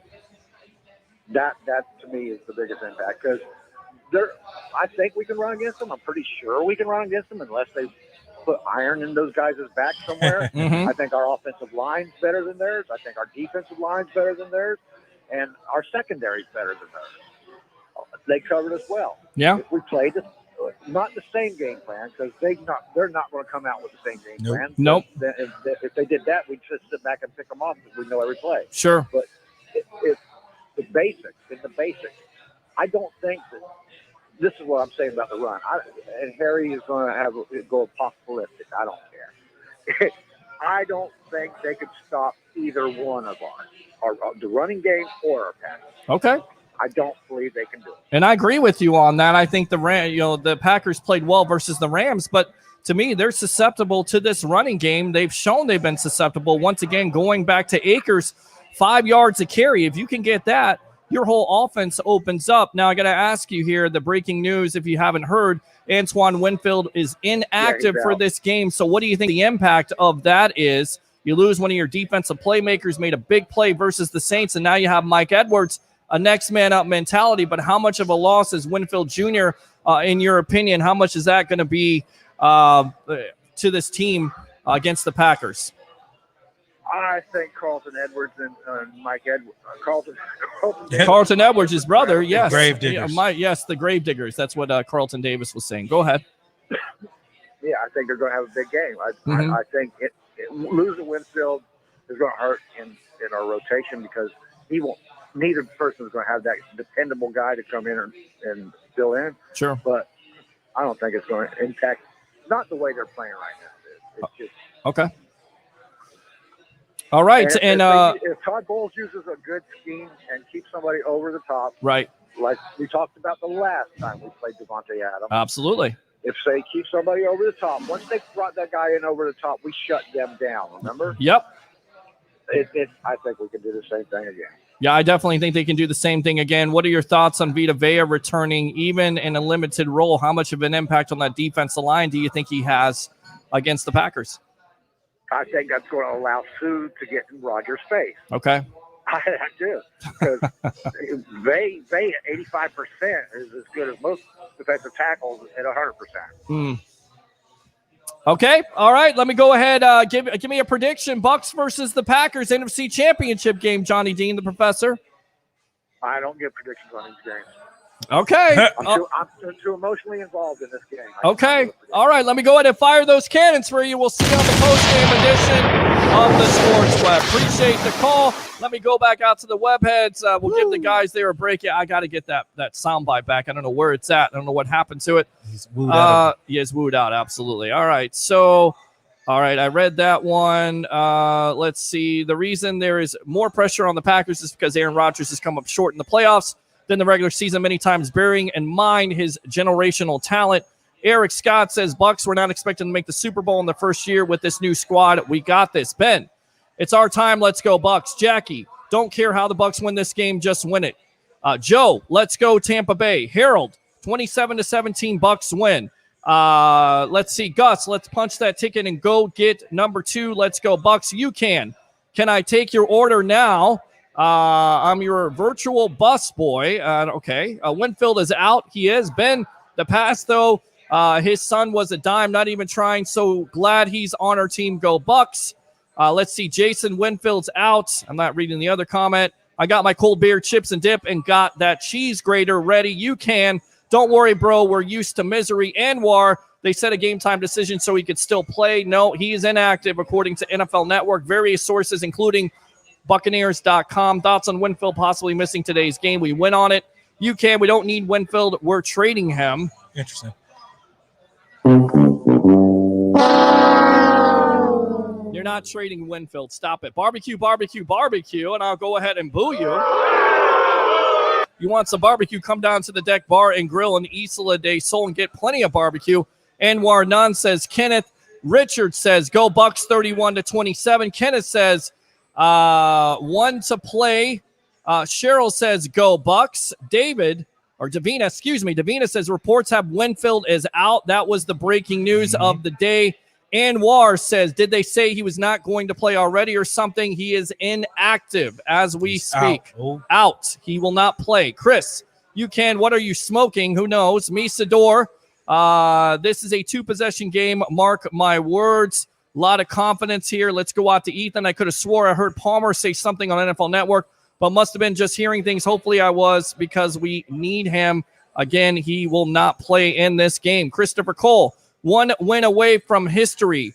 Any Gray Abner, Tampa Bay TB12, love that goat. Tim says it's game day. Let's go Bucs. Let me go ahead and fire those cannons. Let's see. Let's go out to Steve. Aloha. Go Bucs. Somebody watching from Hawaii. You got to love that. Let me go ahead and fire those cannons for you. Wayne says, love the Buccaneers from Buffalo, New York. I'll fire that for you. There we go. Kenan says, battle of the bays. Let's sink the cheeseheads, fire the cannons, as we shall. Right there. Super Bowl, here we come. Benny says, the key in mindset, do not worry about pass the next game. Even Coach B.A. talked about it. If they were worried about it in so many words, you're basically going to get your ass kicked. And on top of it, you're going to be packing your bag. So even though the Super Bowl is in your backyard at your home stadium, you got to take care of business. And it starts with the Green Bay Packers, namely an Aaron Rodgers and the number one offense in the National Football League. Yeah, absolutely. You got to start with A before you get to B. Everybody wants to keep talking that Super Bowl in Tampa, but you got to actually punch that ticket to secure that game out there in Tampa in the Super Bowl. Anwar says, what's the keys to the game? I think we have to get the run game going. What do you think, Peter? Fire those cannons, as I shall. And I've talked about it. The victim of volume, Leonard Fournette, you have to run the ball today, in my opinion. Takes the pressure off of this offense, and also it holds the defense accountable. And if you can get out to a lead, start running that ball, I don't think the Packers can stop it. I do not. It's a major loss, and Winfield does not play. He will not play. Gotta love Florida. As cold here in Maine as it is in Green Bay. Good luck, Bucs. David says TB12 wins us another NFC championship in an historic come-from-behind fourth-quarter drive that will leave little doubt who the GOAT is and make Belichick retire. Bucs win 38-35. I like that. Let's see here. Eric Scott says, Ray, who would you rather have on your team, the victim of volume or Chubbs? So we'll get out to him in a little bit, ask him, but I kind of know his answer already. TB12 time, Aloha. Laugh out loud, Eric Scott. Let's go out to Tim. The weather won't be an issue. I grew up acclimated to Florida's climate and spent many years living in upstate New York. 30 isn't that cold. Wayne says, Buckeye Nation from Buffalo, New York. Very cool. David says the key to winning is dominating all three phases of the game.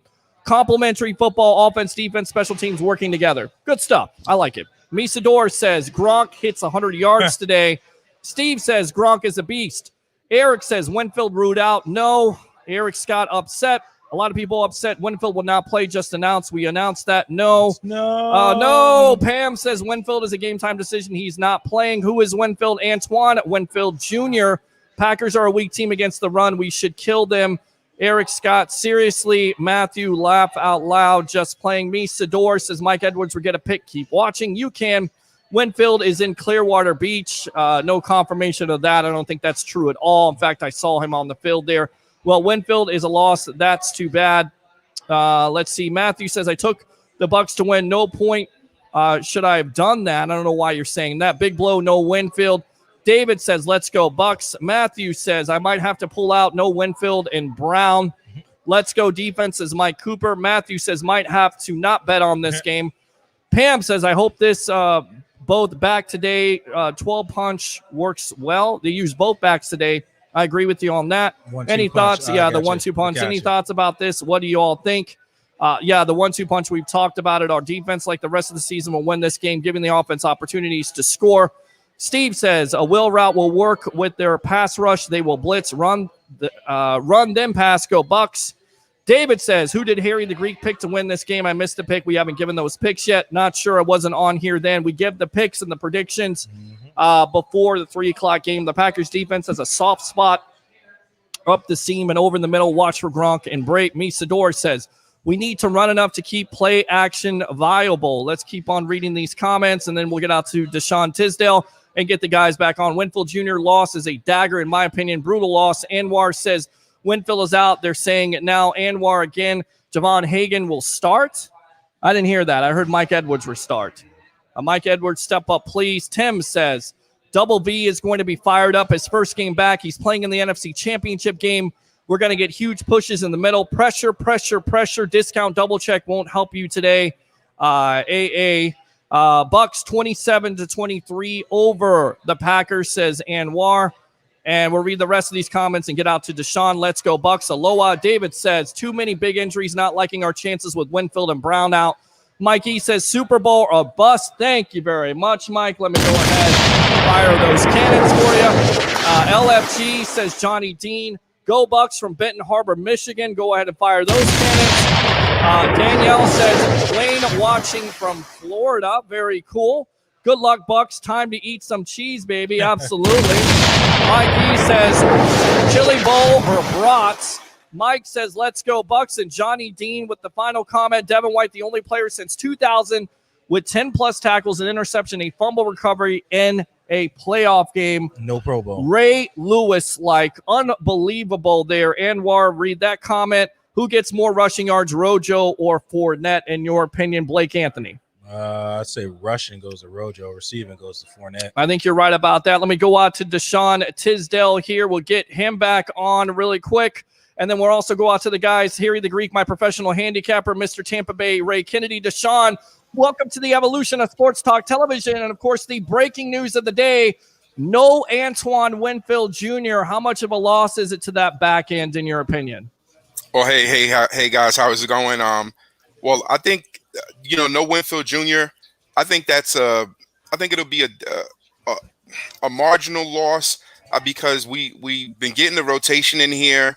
I don't think that's going to be it won't be the backbreaker for us, if you will. Obviously, he has continuity. He's been back there. They've been doing the talking together. But listen, Edwards has been coming in. There's no way that Javon Hagan is going to come in and start this game. Absolutely not. I think whoever's just wrote that is, I don't know what they're smoking. They're smoking some Saints weed already. But we're going to get Edwards in here. He has been playing well. In fact, just before this injury, I think everyone's been in the back thinking, hey, we should be rotating him in a little bit more. He's clearly done enough, and that we can have confidence. And this whole defense, the rotation has been there where we can definitely have confidence with players throughout this scheme. We've been bringing people into that graveyard, and these grave diggers have been absolutely digging graves. I don't care whether it's been Cockrell or, Dean's been out and said, you got to move S&B over for him, or even with Carlton Davis. So to me, you got to really look at this defense and say, hey, we've been bringing in enough players and doing enough rotations that everyone is where they need to be at this point. This is a hat and t-shirt game. We're ready. This is the time right now. This team is ready. The fact that Edwards will be in there, I don't think there's going to be an issue. Schematically, we're going to play over the top to keep Adams at to limit these big plays with him. That's the number one thing out of the safeties in this game. It's not really going to be worried about the running backs, especially with Vita back. Looking at what the losses with Vita, we probably I'm not sure if we got Davis up today, or if Ledbetter's up, but we're talking about the bottom of the defensive line rotation to bring Vita in. If you get more than 2 plays out of Vita Vea for the last person that's in rotation on that defensive line, you're at a plus. And everyone on here and everyone that's Bucs fans around the nation knows that Vita Vea is going to be in this game more than 2 plays, and he will impact this game from the onset. Absolutely, and I've been on record, and I asked the guys here, the Greek, my professional handicapper, Tampa Bay, Ray Kennedy, Deshaun, and of course, you do a great show here. I believe it's on Thursday nights at 8 o'clock. Is it 7 or 8 o'clock? 7. 7 o'clock here, Deshaun 411. We got him here live on the Evolution of Sports Talk Television, brought to you by Advanced Auto Parts. We talked about Winfield, but to me, the running game on the other side for the Tampa Bay Buccaneers is going to be key. A victim of volume, and Ronald Jones had a big game the first time he met the Packers. 23 carries, 113 yards, 2 touchdowns. And overall, this team ran the ball 35 times for 158. Oh, by the way, they kind of did the same thing versus the Saints last week. 35 carries, 127 versus the Saints. So is this your big-time key, Deshaun, going against the Packers once again? Running the ball, pretty simplistic, right? Well, listen, the man sitting right next to you, Blake Anthony, he knows it. And listen, Harry Greek knows it. Ray knows it. Johnny Dean knows it. Playoff football depicts that you must be able to run the ball. You must run the ball. And these 2 running backs have just come into the playoffs. Listen, I think we're seeing something out of Leonard Fournette that he's been saying, hey, he likes it here. If you caught him mic'd up, he likes it here. He likes it in Tampa. He's trying to find the next spot for himself. I think he loves the Florida weather. He's going to be happy to stay here. He's been in Jacksonville all this time. I think he's looking to get another contract with us. The season hasn't been astronomical for him, but when you start looking at the numbers and what his effect is, And then you start looking at what the victim of Valium and Ronald Jones does. Baby, say it again. Victim of Valium. Ronald Jones is going to be. I want he has some of such that. a burst. Look at just feel the burst when he comes into the game. You know something exciting is going to happen. But what you have, I can only eerily, and I know Blake doesn't like people to look back and put, kind of tandems on players, but I think in this one, we kind of see the same thunder and lightning from Allstott and Dunn to what we're seeing right now with Fournette and Rojo. You have Rojo coming in being a absolute burst. I mean, he just, boom, he's through the hole. He's off for a burst. And what you're getting from Fournette is you're getting some tough, hard yards. But look at the defense that we're playing. We're talking about running the ball against a team that is 60% in dime formation. They're not even in a formation that they can really stack the run. That doesn't mean they don't blitz. I'm just saying majority of the game, they're trying to defend the pass. Well, guess what? You can line up like that against Tampa if you want to, but you know that Rojo, he has burst. He can get through there. He's gonna gash you for big yards. When we're not getting holding calls, if Rojo gets his number of carries, it's gonna be something, because when you have to be a safety and you're gonna play on that back end and you have to come downhill against a tough Leonard Fournette, you start coming down with a certain just ferociousness, because you have to match what he's bringing. Then when they switch backs and you put in Rojo and he's so fleet of foot, he can just sidestep you. You've seen what he's doing, and I think we're getting a better Rojo. I'm sure he was not 100% last week, even though he ran great. This week, he's a lot better this week with a whole nother more week of practice. I'm not even sure if we're going to see the band on his hand, the little casting, and if he has that off, he might be a pass threat again as well.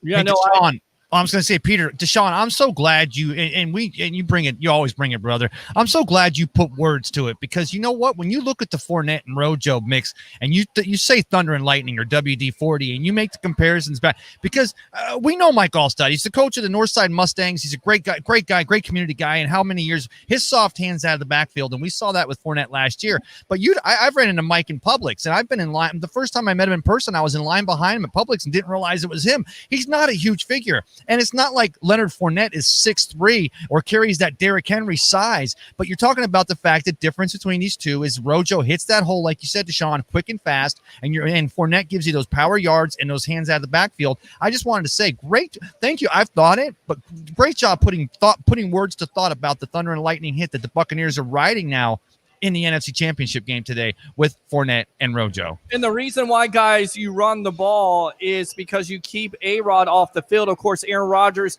playing at a high level right now. Deshaun, 48 touchdowns. Most likely is going to be the MVP. Number one offense in the NFL. But if you basically dominate the time of possession, you keep him off the field, that not only helps your defense out, but it also, you're controlling the clock, you're controlling the tempo of the game, and that's what you want. And if you can get out to a good start, as we saw in the first matchup and what we saw in the NFC Championship games with Aaron Rodgers and this Packer team, basically you got them. Well, hey, let me say this. This Buccaneer offense does either one or two things right now of this last couple of games that we've seen, pretty much in the past four games. They're either going to come out super efficient and work their way down the field, but even when they have miscues, the offensive staff, the coaches, you watching the people, if you watch any of the cuts, sitting behind Brady, talking to him, what is he seeing? The other quarterbacks, Ryan and stuff like that. Just watching these guys talking to Brady about what he's seeing out there, what's going on. They're dialing it in so efficiently. They know exactly what they want to do. They know everything that they want to hit. So you watch Brady come out here and boom, all of a sudden he's throwing the break. Okay, great. He's got break there. You'll get a couple of misses out of Gronk, but guess what? Big games are when Gronk seems to show up. So offensively, we'll get that balance of the run game. There is clearly a commitment to the run, but the Brady effect, and the reason why you bring a Brady in is because you don't bring Brady in and try to make Brady whatever, someone else is. You're not going to try to make Brady, Patrick Mahomes, and he's going to be running around. What you're going to do is you're going to bring Brady in. He's going to see your system, see what you're serving, and he's going to make it better. So that's all that he's done this year.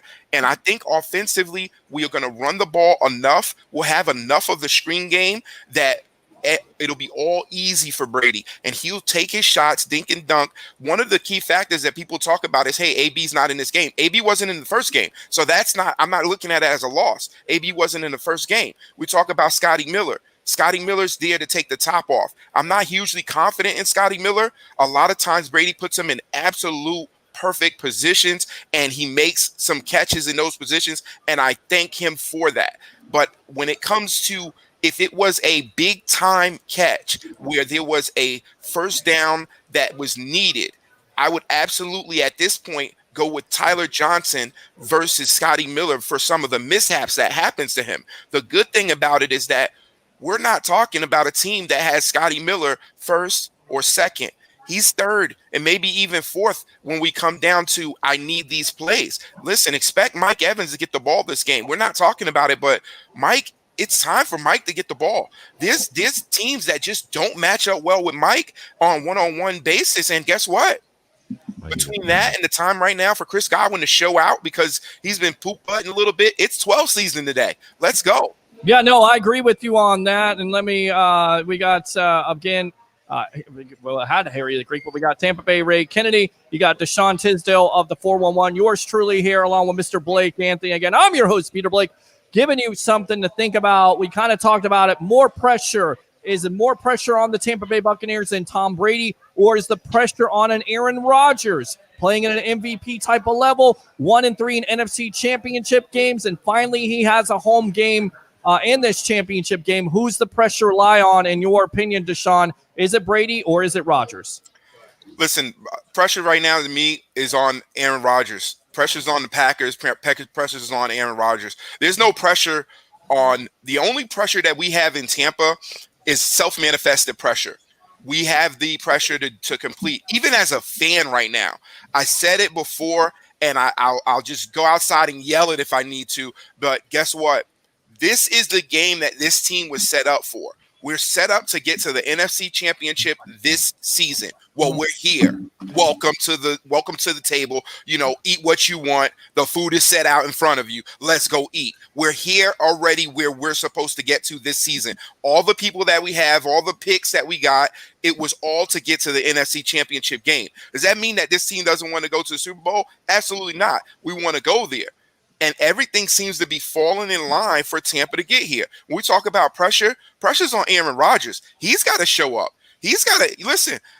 We want to know if he's getting a special rate for State Farm or whomever. You know, if pressure's on him. If the pressure ain't on Brady, but here's the key, and this is the secret. Let's tell everybody, all the 70,000 people that are following on Bucs Report right now, and everyone else that's watching Tampa about to go out and get this win today. The pressure that is self-manifested by Tom Brady is the bulletin board material. He wants to be the underdog. He always wants to come in and woe is me. You didn't know that we could. Dude, it's like watching 300. It's like watching 300. These Buccaneers are going to be Spartans when they go out there right now. They have something that they can believe in, and that belief is Tom Brady, that, listen, if we got him, we can win. Over 5,000 yards last year out of J-Dub, but you didn't believe in him. You knew he was going to mess up at some point. Guess what? We believe in Tom Brady. I'm saying it right now. I couldn't even make a pick. I just know Tampa wins. I can't give you a number on it. Tampa wins. I'm all in. I'm all in. Listen, I'll switch. Listen, we can switch hats. We can go to war. What we want to do? I'm just bought in right now. We're winning. That's it. And listen, let me tell you this last thing. If we don't win, do I feel bad? Hell no. I'm a Buccaneer fan. I've been around this already. We've had our time. And listen, right now is our time. We got every piece. If we don't get it this year, I expect this team to be back next year. I see enough out of this team and where we are that we can win for a time. The baton is passed. You seen your boy from the Saints look back. That was it. He made his last hurrah. That team, 21 players, is changing. NFC South. It looks like right now we get this championship right now. We can say, hey, NFC South is now Tampa's NFC South. Can I ask you a question? No, you bring up a great point there, and we're talking about whether you win or lose. And you talk about J-Dub and the fact that we knew that last year when the Bucs got, because of the delay in the stadium being built out there in California, SoFi or whatever, and then the Tampa Bay's granted that, the Super Bowl here this year, 55. But you make a great point there. And what I want to make a point is, and I talked about this last night again on that little special night Cup of Ray with Johnny Dean, the professor. Talk about the fact, and Deshaun, maybe I want to know what you think about this. Not only where we are today on the precipice of playing at the first home team to play a home Super Bowl and playing in 55, but what does it mean for all the players on this Buccaneer roster that had never been in the NFL postseason to not only now playing in their third postseason game, but also playing in the NFC Championship game? And what does that mean to you as a Bucs fan and a Bucs someone who follows him here on the Bucs Report, and you have your show? What does it mean to you, the experience that these young players are getting? Well, listen, I think when we talk about the experience that they're getting right now, it's phenomenal. If you're a rookie, Tyler Johnson, and you came in this season, you have arguably a Hall of Famer, Mike Evans, just making history in front of you. You're now in the locker room with Tom Brady. You got some fast dudes that you're like, dude, Scotty Miller's fast as hell, and he ain't even a 1 or a 2 in this receiving room. He's a low on the totem pole out of Bowling Green in this receiving room, and he's arguably the fastest dude on the field at any point in time. You got Watson that's been in the league for years that's not even getting touched, might not even dress for game day, and this is the experience that a rookie player is getting in Tampa this year. You got BA, you got powerful coaching, you got people accolades that they're getting like, whoa, okay, our last year's quarterback did this, but look at what we got now. And we got Tom Brady. Then you look at what you're lining up against. You're lining up against some secondary players that are just phenomenal. When we talk about Edwards coming in for Winfield today and what he's going to do, he's only come in and played phenomenally, pretty much everything he's done. He's come down, he's stopping a run, he's breaking up passes, he gets picks, he's doing everything. So as a young player on this team right now, for the experience, you're not upset because you're watching players and veterans say, hey, we're calm because this guy is giving us peace. We feel comfortable. If we lose a game, there's not a super loss in confidence.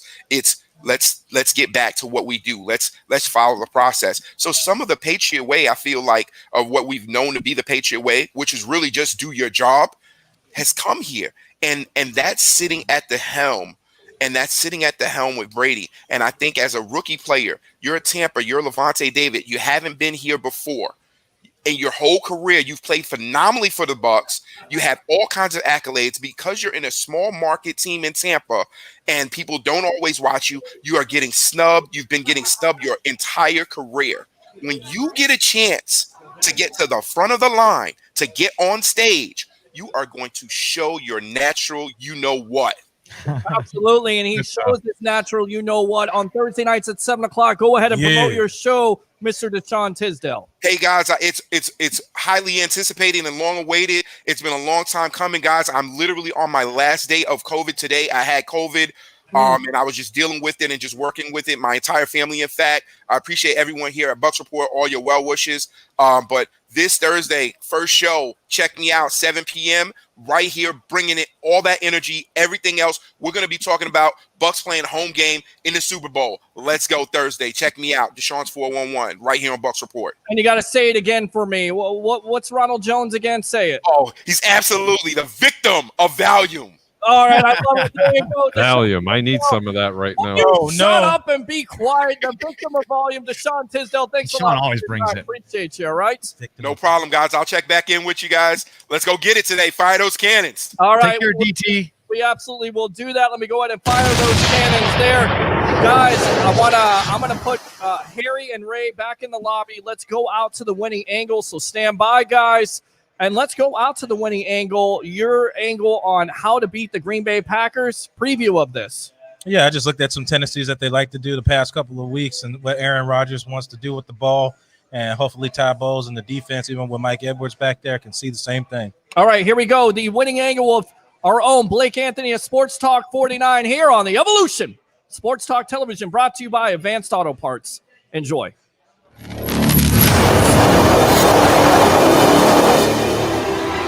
What's up, everybody? Welcome back to another edition of The Winning Angle with your host from Sports Talk 49, Blake Anthony. Today, we're going to talk about the Buccaneers' upcoming matchup, some key things to look at, and what they should do to win. So sit back, relax, and enjoy the show. Majority of the time, when the Packers come out in a spread formation or start out in quads and then move to spread, they're going to go vertical. They want to get the safety singled high, and Aaron Rodgers wants to throw into the seams just outside of the number. Rams safety does a great job in staying center field, reading Aaron's eyes to come to one side and then jump back over, and just barely misses an interception on this play. They got to come up with an interception on these if this is Antoine Winfield, and if you get gifts like these, because the defensive back just nearly has a pick. Tampa Bay did a great job in their Week 6 matchup playing the Packers at home in Tampa Bay. The Bucs come out in a defensive look called a two-man under, which means two safeties are over top. The rest are man under. Everybody's in man cover except for the two safeties. Aaron Rodgers decides he's going to take a shot at the slot at Sean Murphy bunting, and he forces an incomplete pass here. What's important is that Tampa Bay gets great constant pressure and forces Aaron Rodgers to throw passes into tight windows, and hopefully defenders can get their hands on balls. On third downs, I noticed Packers like to come out in one of two things. Either the 2-4-5, what we're looking at right now, each position group is labeled by the colors, black being the interior linemen, white being linebackers, red being defensive backs. And the coverage is the same as we described before. Safeties cover up top and there's man underneath, except you have a sub linebacker, which that means a defensive back has came in and subbed in for a linebacker to help cover a wide receiver. I expect them to do that a lot on Tampa Bay, because they have a lot of wide receivers with different skill sets, and the linebacker is simply not going to cover a Chris Godwin or a Antonio Brown. As I described earlier, the Packers are going to want to use two coverage at a 2-4-5 on third downs in most occasions. The two-man, and then they run the cover three, both relying heavy on getting pass rushed. Packers defensive backs aren't that adequate to cover the Buccaneers' great wide receivers. If Tampa Bay can protect up front, much like they've done the past 4 weeks, the Packers should have a hard time stopping Tampa Bay on offense, because Tampa Bay's been so efficient at moving the ball in the air and on the ground. It's going to be a lot of problems for the Packers. I thought this was worth noting since last week Tampa Bay had trouble on special teams and punt coverage. But this particular example is field goals, and Green Bay is at the home team, and they're having problems with the holder on field goals, something the Tampa Bay Buccaneers should look at and try to prevent to have these same miscues and missed opportunities at points. Thanks for watching and enjoy the game. All right, welcome back to the evolution of Sports Talk Television. It's the Sports Web, brought to you by Advanced Auto Parts. For all your auto parts needs, it's Advanced Auto Parts. I'm your host, Peter Blake, along with Blake Anthony. Great breakdown, and let me bring the guys back in here because they were watching the breakdown as well. You go at it, you look at the tendencies, and you definitely see the opportunities there, if you will, for this Bucs offense to really succeed if they get the time, if they get Brady the time against this Packers, once again, susceptible secondary, and, of course, their run-stopping defense. Although Harry just got a message from somebody who is a Green Bay fan. And, Harry, go ahead and tell them what you were saying, what they said there. No. Well, can I repeat it? Sure. Well, you basically said that they're not giving – a lot of Bucs fans are tuning in today, and they're excited, but they're saying you're not giving that Packer defense any credit. And the thing about it is, guys, it's going to come down to execution. If any one of those 53 players on that Buccaneers squad were looking across the parking lot at Raymond James this weekend and they went to bed last night with the thoughts of sugar plums and Super Bowl 55 in their head, and they're not looking at today's game, the most important game being the next game, which is this game, if any of them are not going to execute, you're still talking about the team that was the number one seed in the National Football Conference. Yeah, you're absolutely right. But are we giving the Packers a defense enough credit? I mean, again, we talked about Zadarius Smith, and we talked about Preston Smith and Kenny Clark in the middle and Jair Alexander in the secondary. But once again, the stats don't lie. I get it. They played well versus the Rams. Right. But will we not agree here, Blake, that the Saints defense, the Washington football team's defense is much more talented than this Packers defense coming into this game? I mean, yeah, Buccaneers definitely have the more skill set players than the Packers do. And then the most key part of it is the depth. The depth is what's gotten Tampa Bay through this whole season. the quality of depth at different spots at different time in the year, and they're going to do it again with Mike Edwards coming in the safety position and actually will play well. Yeah, no, again, I'm not saying there's not credit, and I'll go out to the live comments here, Sean. Well, let me just say, Peter, Zadarius Smith, when he went to bed last night, if his defensive line coach or the linebacker coach or whoever, if they were smart, they put a little note on his door that said, hey, the Bucs are not taking you as serious as you think, because he's a talented player, and he'll bring that pressure. He won't like I love that Blake pointed out earlier, that linebacking core, we can get to them with the tight end passes, or we get to the second level on the running game. But you take Zadarius Smith, you take him lightly at the point of attack, and he'll be in the backfield putting Tom Brady on his butt. So that's what I'm talking about with execution. There are a lot of places, and especially position by position, you look at the Bucs versus the Packers, you can make an argument to why we are the GOATs. But at the same time, you take them not so serious or take them lightly at all, and that's what Matt LaFleur has been probably beating into their head the last 7 days, and that's going to give them a chance to get that what, Harry? What does the team look for to get? The mo. That mo. We don't want those Packers to get any of that mo. No, absolutely, and I think the reason why, Blake, a lot of it comes down to, look, you get over that hump with the Saints, you feel good about that, is because this offensive line has really stepped up, namely a Donovan Smith, even an Aaron Stinney at the right guard position. Didn't miss a beat. You're not giving up sacks. So if you're not giving up sacks and you feel like this offensive line is playing at a high level, doesn't matter what pass rush you have, if you shut them down and you give Brady that time to throw the ball, he's going to pick you apart. They have outside targets that I believe the Packers can't match up with. And if you're giving them that time, it could be a long day for this Packer defense. It could be. Definitely. And Brady should cut through them like Swiss cheese if they get definitely some good protection back there. Stinney and the surprising Donovan Smith is, you got a phone call? Yeah, let's definitely shine this playoffs. Let's go out to the phone lines. Welcome to the Evolution. You're on with yours truly, Blake Anthony of Sports Talk 49, Tampa Bay, Ray Kennedy, Best of the Bay. What do you say? And, of course, my professional handicapper, Harry the Greek. What's your name? Where are you calling from? Hey, Shane Young, Mr. Blake, man. Here we go. We finally here. How you doing? Man, I'm doing great. Let me go ahead and fire those cannons. How you doing? How you doing today? I'm doing great, man. Getting ready for this matchup. Of course, you like to see Antonio Brown in this game. You like to see Antoine Winfield Jr. in this game, but they're not going to be available. But you do get back Vita Vea. So what are your thoughts? Bucs versus the Packers in the NFC Championship game. 1 game away from Super Bowl 55 at Raymond James. Yes, okay. I was doing the stats, and I was seeing that Tom Brady got the most conference starts ever in history. So like I said, so he's well prepared, so he know what time it is. So like I said, now I know it's versus Green Bay, and it's a redemption game for them. But I think they got the better offense. I think defense. Remember I said last week, I said the defense as a whole need to step up. And they did. They caused the 4 turnovers. Yep. But I think this time they go around again. They get a couple turnovers, and that's enough for Tom Brady to get a good start and head into this game. So yeah, no, absolutely. You talk about this defense stepping up, namely a Devin White. And we got to get out to that breakdown from Blake Anthony. A phenomenal breakdown. Who's a defensive player on this in this game that steps up? Who's an offensive player in your opinion, Mr. Shane Young, that steps up versus the Packers? Dominic Sue, I mean, that's what I'm saying. And on the front line, you need to get pressure on Aaron Rodgers. That's what I've been watching him the last few games, and nobody's really getting enough pressure on him. So I need that front line today, get some pressure on him and get some sacks on him.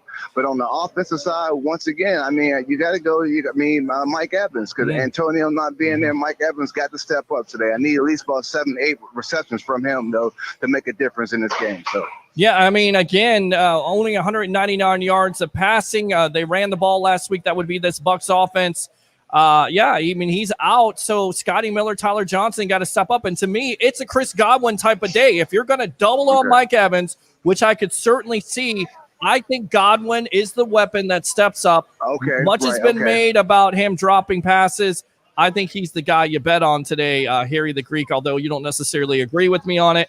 What else, Shane? Okay, just that. And then, like I said, the defense as a whole, we need at least about 2 to 3 turnovers. We just need a cushion for Tom Brady to work. He like to control the offense and keep Aaron Rodgers off the field. So that's what we pretty much need to control the game. Cold weather, they can't say about that. Nothing but Tom Brady. That's why I love Tom Brady. You know what I mean? You put him in any situation, he's going to be okay. So like I said, Tampa Bay, y'all got y'all a good quarterback, one of the best ever, and he's going to show it today once again. Absolutely. Give me a prediction on that score. Bucs versus the Packers in the NFC Championship game, Shane. I thought about this. I thought about it good. So I'm going to go, here we go, 21-17 Tampa Bay. Wow, low-scoring game. He's taking the under. He likes the under. See, everybody's getting into the action here. I got Blake talking about gambling. Peter's talking about gambling. Everybody knows what it is. Even Vic's talking about the gambling. The Vic. Oh, my God. Opa. All right, Shane. Thanks a lot. We'll see you on the post-game edition of the Evolution, all right? So well, take care, Mr. Blake. Go Bucs. All right, go Bucs. There you go. Let me fire those cannons for him. Open phone line, 727-255-0391. It's 727-255-0391. Let's shift gears a little bit. We've been talking about that potent Bucs run game last week versus the Saints.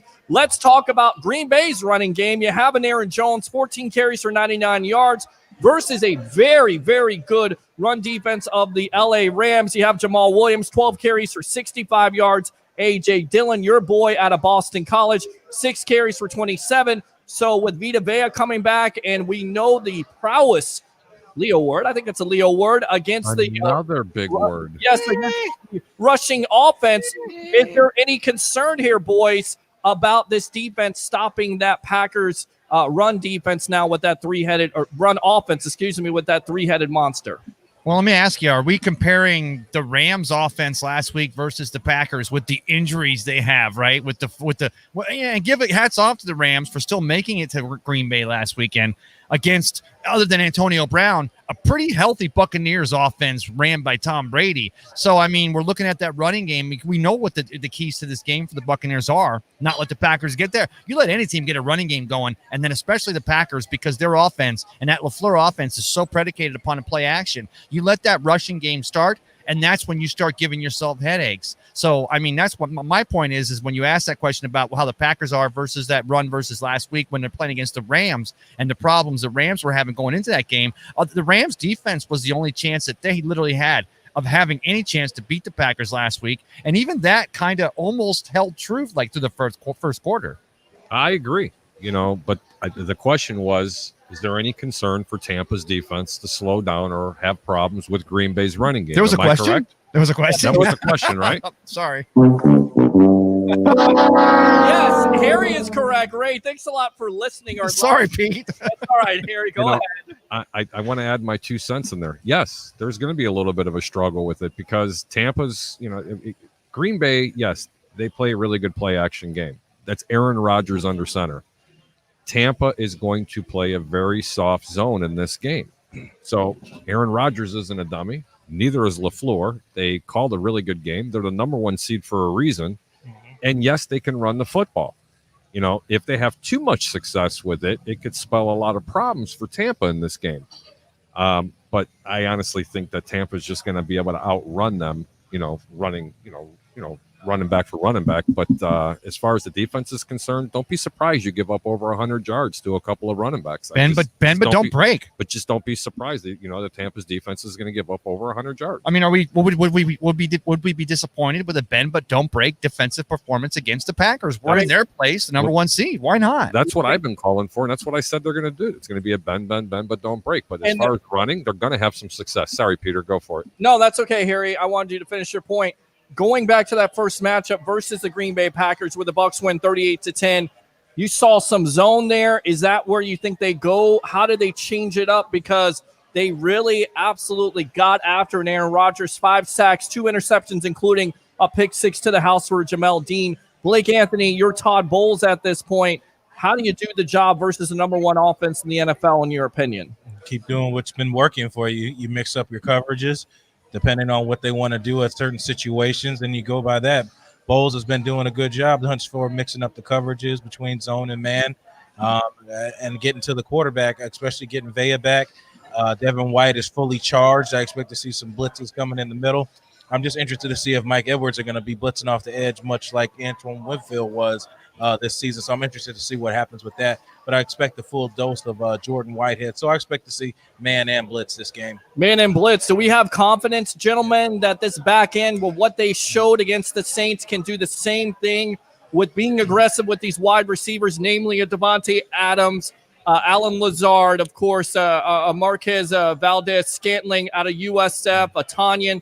Can this back end, is that a big-time question anymore, Harry the Greek and Tampa Bay Ray, or are we confident that this back end can do their job versus these outside targets of the Packers? I'm a little more cautiously optimistic now that we're missing someone in the back end there. The politically correct answer would be no, and there's no problems at all. There is problems. There's going to be a problem in this game. That, you know, Jamal Dean, you can't miss this guy and not feel it. You just can't. Well, now Antoine Winfield Jr. I'm sorry, Antoine Winfield. No, I know what you cannot. You cannot just look. This is going to be a really good game. There's a reason why the Green Bay Packers are a 3.5-point favorite in this game. I think Tampa has the mo. I'm not picking against them. You know, as a matter of fact, you know, it's getting kind of close to game time. It's an hour away. You're getting 3.5. We actually got 35. 35. Yeah, 305. Listen, you're going to get your bets in. Bet Tampa. Take the points. I feel a little bit more comfortable with the over, though. Okay. Bet the over. All right, bet the over. Tampa Bay Ray, you feel good about this back end, even without an Antoine Winfield Jr.? Did they do enough last week versus the Saints where you feel confident that they'll be able to do their job versus those outside targets for the Packers? Well, the thing about Antoine Winfield is, and we missed it in week 6 back in October, is that, like Blake stated earlier so succinctly, that, you know, if Antoine would have intercepted Aaron Rodgers, they would have been the first father-son combination in the NFL history to have intercepted the same quarterback because, of course, Winfield Sr. or Tweez, of course, Winfield Jr. being known as Little Tweez, actually intercepted Rodgers back in the day playing for Minnesota Vikings. Hey, it's just a fact, brothers. Can you say that again? Tweez? That's what Tweez and Little Tweez. That's father and son. Jeez, Ray, you're on fire with that. Guys, what do I know? I just write for the Bucs report, so I'm a little knowledgeable. What I'm saying, though, is that was good, though. I'm always good. And that's what she said. What I'm saying, though, is we missed the fact that Winfield would have been good back there for the Buccaneers. Every piece, right? But again, it's next man up mentality. But for me, it's always going to be about that front, that pressure we're going to put on Aaron Rodgers. We don't want him getting A, comfortable in the pocket, and B, we don't want him getting outside the pocket and finding, you know, receivers down the field, because we know what this guy can do. So we just want to make sure we've got a spy on him. I think it's Devin White's going to spy on him all day. When he tries to get outside the pocket, we're going to get pressure to him quick, and we're going to watch that running game. So, yeah, I think the Buccaneers are going to have success. Do we miss a Winfield? Yeah, love to have him playing today. You know, I just want to follow up with one other thing. You know, you want to keep him in the pocket as much as you can. You do not want this guy rolling out of the pocket. I know he's going to. There's going to be a lot of design plays for him to roll out, you know, where they're going to pull the guards, but it's when he gets in trouble, when he makes things happen with his feet. That's when he could be so dangerous. I mean, just so dangerous. I agree with you, and he's, again, playing at an MVP type of level. Tell you what, let me put you guys back in the lobby. Well, let's go out. We'll bring you back here in a moment. Let's go out to that breakdown, your perspective of Devin White. Go ahead. Man, he was just a man among boys last week versus that Saints offense, right? He was playing checkers, and they were playing chess. All right, his perspective, Mr. Blake Anthony at Sports Talk 49 on Mr. Devin White. Enjoy.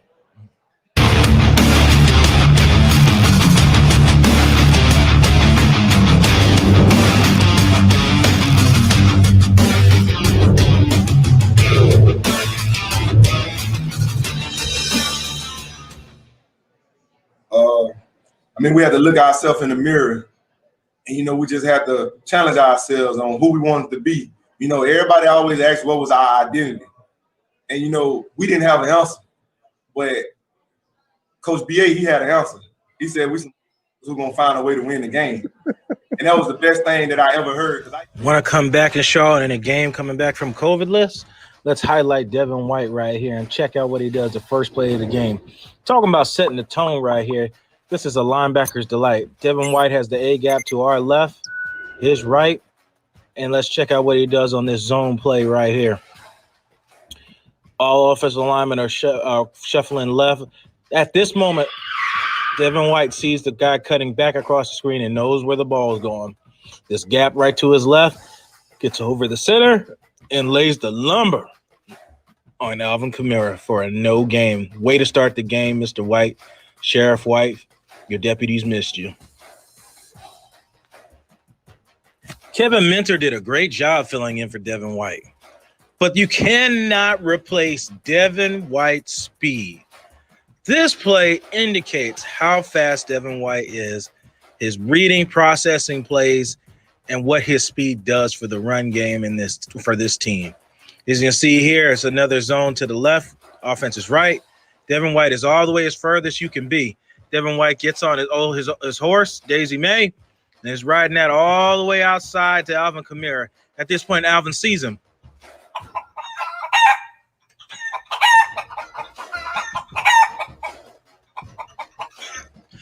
And stops in his tracks. Doesn't want any of that smoke from Devin White.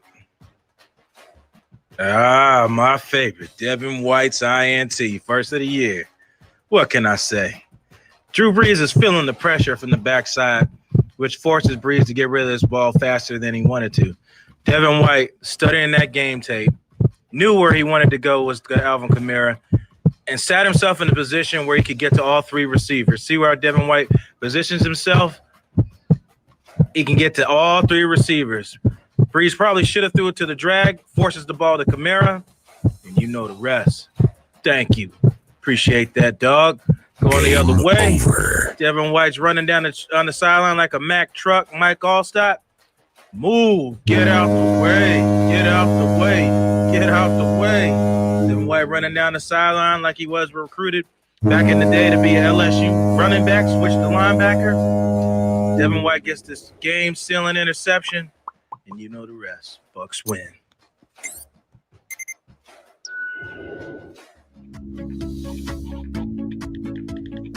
All right, welcome back to the evolution of Sports Talk Television. It's the Sports Web. Let me go back out to the guys here. Mr. Harry the Greek, of course, my professional handicapper. Tampa Bay, Ray Kennedy, best of the Bay. Couple Ray, what do you say? That breakdown by Blake Anthony basically tells me that Devin White right now is just playing at a different level, and the reason why you draft him 5th overall is because of these type of games.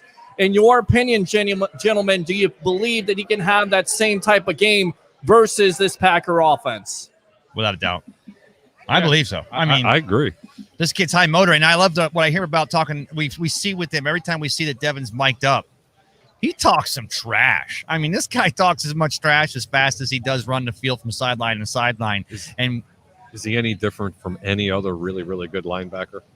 No, he's not. I'm just saying, Devin, I mean, this is the guy that before he gets drafted, before the Bucs take him in the first round, his big quote was, "I'm already looking at my second contract." And a lot of teams would look at that and, I would think red flag. I mean, you're talking about, okay, but I mean, this kid, he had the injury and the appendicitis, appendectomy, whatever. So he had the appendicitis early on, and he had the injury. So his rookie season was a little slow coming out of the gates. But I think if nothing else, he's already going now. He's proving that he is a player looking for that second contract, and he is a superstar waiting to break out at any moment in the NFL.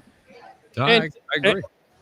And to me, guys, and I'll go to you, Blake Anthony, and Sports Talk 49. The difference is, he's a 5th overall pick, and the reason why is you could see it on display. Speed from sideline to sideline, instincts, a guy that's always around the ball, and he will tattoo you, and that made a difference. That definitely made a difference in that game. That type of attitude rubs off on other defensive players, right? Yeah, he set the tone. Like I said from earlier, Alvin Kamara didn't want any of the smoke. He was getting off the blocks and just getting in their head. He was talking trash.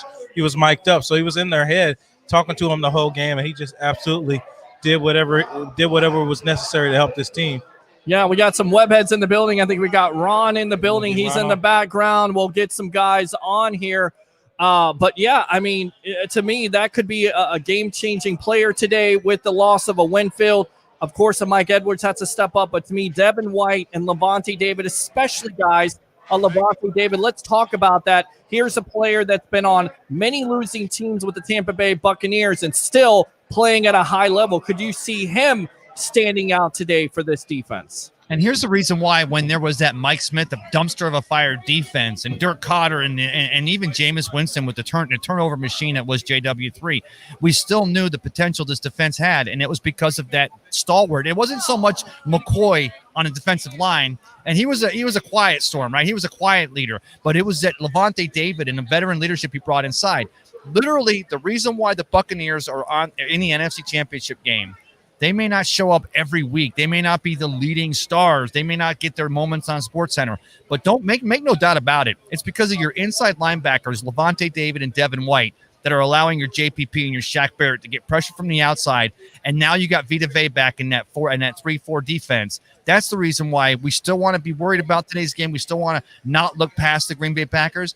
But I love the Bucs' chances to be in Super Bowl 55 after today.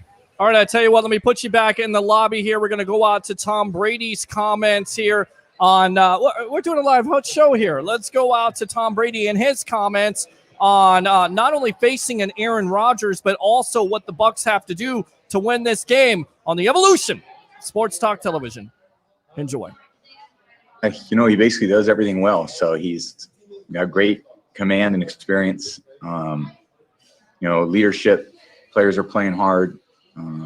You know, he's got a great style of play. So he obviously throws the ball as well as any quarterback, gets rid of the ball quickly, has great vision of the field, is able to extend plays with his legs.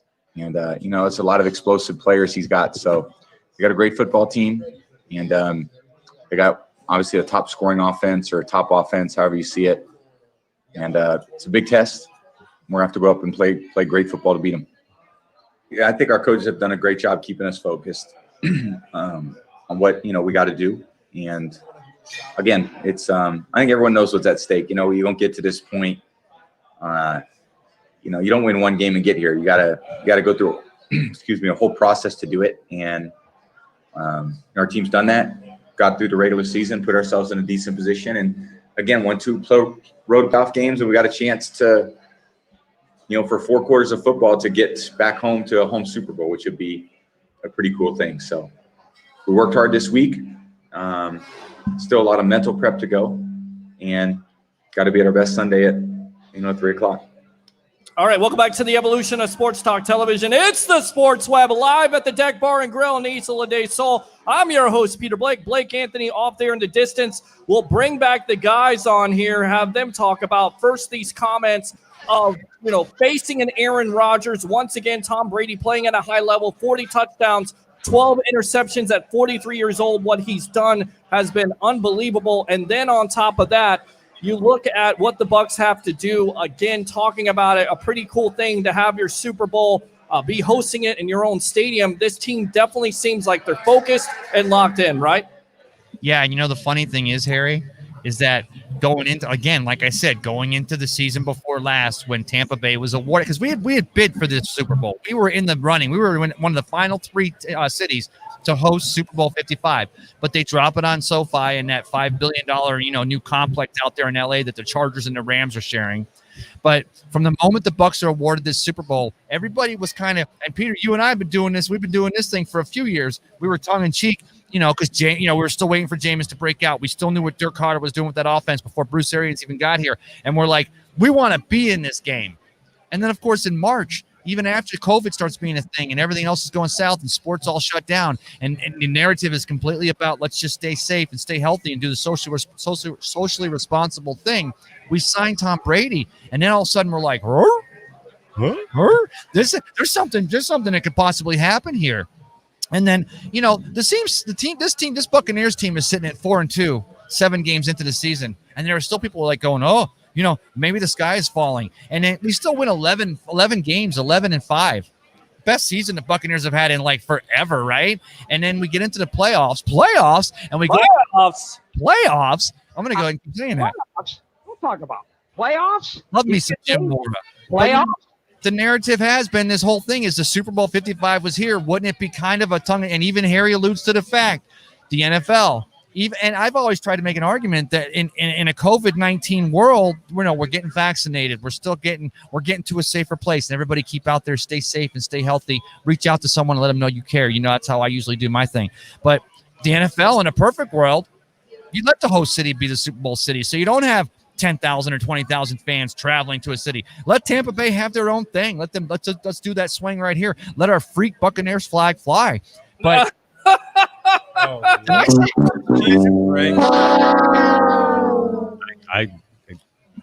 want to switch gears for a second. Yeah, go ahead. I'm done.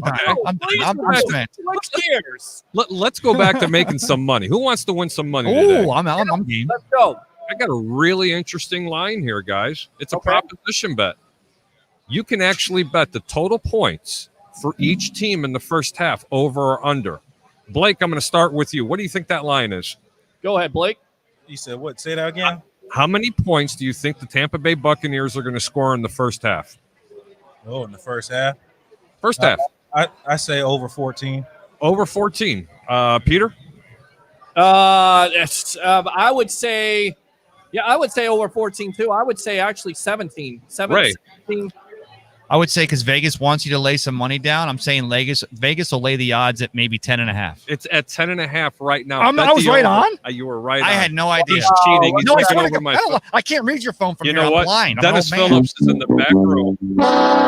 Dennis Bill agree with me. Dennis Phillips is in the back room, and I know he's seeing Ray look over my shoulder. Does Dennis want me to give the weather forecast like I did the other night? But here's something that's kind of, this is something that's really odd here. The game's only 3.5 points, but you know what's really weird?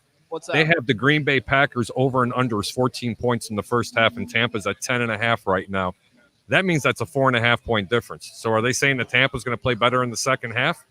That's kind of weird. I can't help myself. I'm going to lay the juice minus 125. I'm going to bet about a nickel on that. All right, let's go out to Dennis Phillips of ABC Action News. Welcome to the evolution of sports talk television. Your thoughts on this game? No Antoine Winfield. That's the breaking news. Of course, no Antonio Brown. We knew that coming into the game. Vita Vea is going to play. Your thoughts on Bucs versus Packers NFC Championship game, Dennis? You know, guys, I'm at Topgolf right now. Can you hear me? Yes, we can hear you just fine, my friend. All right. I just tuned in. I just caught the end of what you guys were saying, but honestly, just hearing you talking those numbers like that is music to my ears. We haven't had a chance to talk about first half plays and whatnot in quite a while. However, did you guys happen to see the fight last night at a 3-1 underdog? Yes, we definitely saw McGregor basically get his block knocked off by Poirier. The underdog is a good way to go, and this Bucs team coming into it, we've kind of been talking about it. In your opinion, who has more pressure on them? Is it the Green Bay Packers and Aaron Rodgers playing at an MVP type of level with fighting an NFC Championship game at home, or is it on Tom Brady and these Tampa Bay Buccaneers to win this game and get to the Super Bowl? I don't think either one. I don't think there's any difference. When you're talking two of the greatest quarterbacks in history, I mean, this is why they play the game. This is why they want to continue to play the game. So, I'm surprised. I actually thought the number was going to come down to 3. I really did, because there was a lot of money early on kind of hinting toward the Bucs. And yet, the betting public usually likes the home team. But when you've got a road team as offensively impressive as they've been, you got to like it. The one thing that concerned me a little bit is if you look back at history, Green Bay's defensive coordinator has really, really done a good job against Brady. And you go back and look at some of the numbers over the years, and he seems to have his number. We were talking about this earlier in the week. Even at this point in time, I have no flipping idea who's going to win this game. I usually have an idea. I like several of the props, but the game itself, I'm now leaning a little bit more toward the over 51. Dennis, that line went up to 53. You missed the boat 20 minutes ago. I'm not kidding you.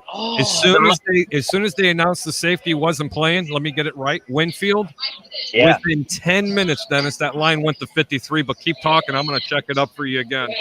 Well, and that's the betting public, and just another example of how I like to go against the public. I mean, I think 9 times out of 10, if you go against the line moves, you're going to be okay. But when those line moves come into play because of an injury or because of a player being inactive, then that's another animal entirely. Honestly, guys, I'm going to sit here, and we're going to be here for the next 4 hours sitting here at Topgolf watching this game. It's on all the big TVs and everything. And I'm with my family here hitting some golf balls, and I'm just going to enjoy the festivities because, honestly, I don't have a clue. I still think you got to like the higher scoring game even more so now. But who's going to win that high-scoring game? Is it going to come down to who has the ball last? Because this has the makings of an instant classic. I mean, it does. I mean, I could sit here and give the homer feeling like, well, you know, we like the Bucs, but honestly, is there anybody out there that you guys have heard that are all over the Bucs in this spot? And just because last week I loved the Bucs over New Orleans, loved them. This week I'm just torn. I'm really, really torn in this game. I was the same way, Dennis. I was the same way. Right now, there is no tearing that off from me. This is Super Bowl or bust. Tom Brady, this is the reason we did him in the first place. I've said it all year. It's like a get-over game against the Saints. You get over that hump versus the New Orleans Saints, and now you have to worry about the Packers. I think it is all in for the Tampa Bay Buccaneers. Super Bowl 55. I have no doubts that they're going to win this game in Green Bay, and they're going to win it by more than 7 points. Book it right there. Well, and you haven't said it all season. I'll give you credit. All season long, you have been saying. And remember, it's Super Bowl. If they don't make, I think you said if they don't make it to the Super Bowl, it's going to look. We're going to look back as a failure of a year. I will tell you though, and the one thing about last week, and I watched that game again last night. I watched the replay of it last night, and that game was a tie game going into the fourth quarter, and the Bucs 4 turnovers. You cannot handicap turnovers. You cannot predict turnovers, and that is not a game that I mean, the Bucs offense simply did not play the way I expected them to, and you win a game because your defense won it with 4 turnovers, and now you're going on the road again against. I don't know, against Aaron Rodgers. I hope you're right, but I if you have a gun to my head and said, what do you really, really think is going to happen? I would not be surprised if the Packers win this game by 3 points. But that is just my gut. I know exactly what you're saying. And by the way, if you do want to bet that over, Dennis, right now at 53, there's no juice. Under, you're laying 15. All right. So it's even money at 53. Got it. All right, There you go. So, Dennis Phillips, give us a final prediction. Thanks a lot for joining us here on The Evolution with your family. Appreciate you, Bob. My pleasure. Again, I think it's going to be a great game to watch. I think it's going to be, full of intrigue. It's going to be exciting. I think I just kind of called my shot a minute ago. I mean, I'm rooting for the Bucs. I want the Bucs. I can imagine it not being an amazing Super Bowl week. But if you want my prediction purely from if I were to put money on this game, and I'm not because I don't like the sides, but I would probably go 31-27 Packers. Over. Over and over the 3.5 points. Yep. I like it. I like it a lot. So there you go. Dennis Phillips of ABC Action News. Definitely come and join us in 2 weeks out here at the Deck Bar Grill in East Philadelphia. I hope so. And I hope the Bucs have the home game, and I think it's going to be a blast. So let's hope so. Thanks a lot for your time, Dennis Phillips of ABC Action News. We appreciate you. We'll see you on the post-game edition. All right? Guys. All right, there you go. Dennis Phillips of ABC Action News. Let's come back here. We got Ron in the building, one of the famed web heads here. Really quick because we're running out of time. We got about 13 minutes until game time. Offensive player, defensive player that stands out for the Tampa Bay Buccaneers versus the Packers, and also your final score prediction. So on the offensive side of the ball, Pete, I got to go with Mike Evans. Okay, Mike Evans is going to game. All right, no problems. So defensive side of the ball, I would say, obviously, we're all happy Vita Vea is back. I think that's going to make a difference on the defensive line as far as stopping the run. Sure. Taking up blockers potentially. Devin White, though, I think that's going to be he's going to be key in coverage, key in stopping some lateral passes because the Packers can do a lot of things. Sure. We know Rodgers. He said he can survey the field in a heartbeat. You got to get him under your grasp, and you got to get to him because he can go to a second and his third option. So I think Devin White and our linebacking core is going to be really key. All right. So key is a linebacking core. Final prediction here: Bucs versus the Packers. Ron. Come on, buddy. I say the Bucs 34, Packers 28. I like it. There you go. All right, Ron, thanks a lot for coming on The Evolution. Of course, we're live here at the Deck Bar and Grill. Guys, you can make some noise if you want to. It's not church. It is the church here for Bucs fans. Getting you ready live here on Bucs Report, brought to you by Advanced Auto Parts. For all your auto parts needs, it's Advanced Auto Parts here. Thanks a lot, Ron. Let me go out to you guys here. We'll get Blake Anthony back here. I want to read the rest of these comments, and then we'll go to it. Let's see who gets more rushing yards, Rojo or Fournette. Here we go. I'm going to say Ronald Jones gets more rushing yards in this game. Okay. All right. There we go. So Ronald Jones gets more. The victim of volume. Let's see here. Tampa Bay Ray, who do you think? Is it the victim of volume, Rojo, or is it Leonard Fournette? Oh, rushing yards, Rojo. Fournette's going to have your screen passes out of the backfield, but then when they need that tough first or 1 or 2 yards, hand it to Leonard Fournette and just tell him to go brutalize someone inside there. I just love that. I love again, Deshaun pointing to the thunder and lightning between Fournette and Rojo. I like that comparison. All right, there you go. Good stuff there. Blake Anthony back on of Sports Talk 49. Rojo or Fournette more rushing yards? Rushing be Rojo. Rojo. Okay. All right. Let's see here. The game today is easier than the one with the Saints. Touchdown, Bucs. Tom is the best decision the Bucs ever made. Patriots the worst for letting him go. Let me go ahead and fire those cannons. Johnny Dean says Fournette should have more all-purpose yards. Rojo should get the carries to get rushing yards there. Johnny Dean says 77 receptions, 1,128 yards, 14 touchdowns. That'd be Mike Evans. Harold says no one on Fox picking the Bucs to win. That's cool. That's cool. Good. D-line needs to have a big game. Don't give Rodgers all day to throw. Help the DBs out. Winfield will be out is a big deal. Pressure will be key. Fire those cannons. We shall right there. Milo, Tom Brady, 32nd all-time playoff wins, 32 all-time playoff wins, number 1 in the history of football. Milo Jackson, the Bucs have only given up 1 sack versus the blitz in the last 6 games. Getting home on the blitz is going to be key. Tim says, preach it, Deshaun. Marie, the thing is, Mike Evans, Godwin, Gronk will be under pressure, so Tom Brady will have to play with seconds and third choices like he did with the Saints. Johnny Dean, Deshaun Tisdale speaking the whole truth. Ben says we're running the South now. It's our time. Me Sador says, not sure if I said it today. Mike Edwards needs more playing time. Brian says, go Green Bay, as we should go ahead and give you a buzzer. There he is. Jason says, no Winfield. Who's going to step up? Mike Edwards is going to step up. Edwards, in my opinion, center field better than most starting safeties there. Guys, what are you guys doing over there? Seriously, he's not in good coverage, but give him half the field. He hits his landmarks better. Milo Jackson, I was hoping for some snow on the field today. Rodgers just came out of the tunnel. No snow. Me Sador. Shaq over under sacks 1.5. I got JPP with that. Okay. Over for JPP. Yeah. Harry the Greek. For who? Shaq or JPP? Both. So 1.5 for the pair. So like 0.75 each. No, you're talking about who's going to have more sacks? Shaq Barrett, 1.5 sacks, the over or the under, or is it going to be JPP? Shaq. For me. I'm going to say Shaq Barrett, and I think they both go under. All right, good stuff. Steve says, let's control the clock and the ball, no turnovers. Ben, don't break, go Buccaneers. Misador, 2-man under on long downs. Bo Turner, the Greek. Misador, Bucs got a nicer back end than J-Lo. Okay. Softball will get destroyed. That Winfield now is out. Bad loss could be the dagger. Come on. You can. If we lose the game, it's okay. Losing is what we know best. So I'll go ahead and give that to you. Secondary is suspect without Winfield. The Deck Bar and Grill. Tweez, love you, Ray, right there.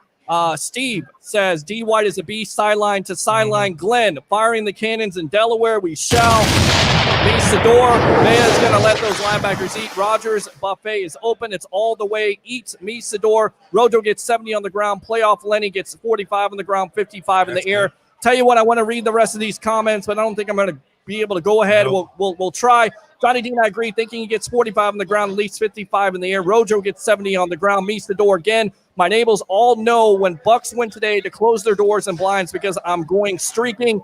Winfield is out. Big hit for us. UCAN says now back to Dennis for the 7-day forecast. Meets the door. I got Bucs average 17.5 there. Let me go out to Weezy firing them cannons here in Tampa as we shall. Jamie says that's my sexy Greek right there. Hey, I'm married. Will you shut up, Ben Parrish? Let's start fast on the line of scrimmage on both sides. Ben says the Bucs are in the NFC Championship. LFG, our time. Bucs 31-26 over the Packers. Nate, fire the cannons from Fresno, California. As we shall. Carl says Bea is back. Bad news for Rodgers. Tom says Harold. Again, Thor and I will be rooting for the Bucs at my house, watching the best sports talk show in the Tampa Bay area, the Sports Web with Bucs Report. Appreciate you. And you know what? Hold on. That guy, who was it? What's his name? Because I can't see it. Carl Hardy? No, the one that says that he was going to be watching and rooting for the Bucs, him and Thor. Yes, that would Well, be Tom. Just to let you know, Tom Banner and Thor. Thor lives here in Florida, from Wisconsin, was a huge Green Bay fan, played for the University of Wisconsin. Tom Banner's currently in Kenosha and cannot stand the Green Bay Packers, just to let you know. I'm just throwing it out there. Much love to you guys. Love it. Love it. Vinny says, shout out to Harry from Brooklyn Pizza. Sean McKibben, Packers will start fast. Only way for Bucs to win is to slow the game down, control the tempo. Greg says, so sweet. Been a long time coming now. Let's go. Fire those cannons to Bucs. Gabriella says, hey there, that's Harry Bird. And Gabriella laughing there. All right, so let's go to our predictions quickly as we're only a couple minutes away from game time. Bucs versus the Packers. Harry the Greek, my professional handicapper in Tampa Bay, Ray Kennedy, go. I'm going to let Ray take this one first. I'm going to say, first of all, how cool is it to have Dennis Phillips, the best weather forecaster just around. And then for WTSP Channel 28, it would be a home game because they are literally situated between Ray J and the Advent Health Training Facility. Buccaneers 48-17. Wow, there you go. Let me go ahead and fire those cannons for Mr. Tampa Bay Ray. Let's go out to Harry the Greek, my professional handicapper. Ouch. How do you I'm follow that? I am going to. I can't follow that, Ray. You're just so damn good. You know what? My prediction: play the over in the game. All right, play the over in the game. Just play the over in the game. All right, guys, we'll get you out of here. Thanks a lot. Appreciate you. Let's go out to Blake Anthony at Sports Talk 49. How do you see this game and why? 33-24.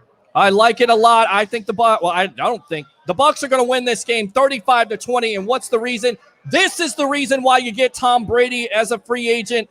This is the reason why you have the optimism that Bucs fans should have. He's a guy 9-4 in AFC championship games. Of course, it's different now. It's the NFC championship. And when it's 32 or under, he's 10-2. I believe in Tom Brady. This running game is going to take off with the victim of volume and a Ronald Jones. And this defense is going to have something in store with the return of Vita Vea. They're going to get after Aaron Rodgers. 35-20. Bucs over the Green Bay Packers. So the great Harry the Greek, my professional handicapper for Tampa Bay, Ray Kennedy, best of the Bay.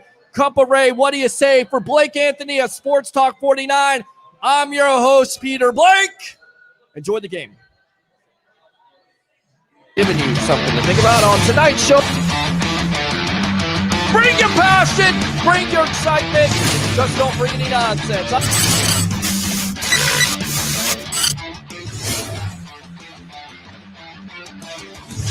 Will you shut up and be quiet?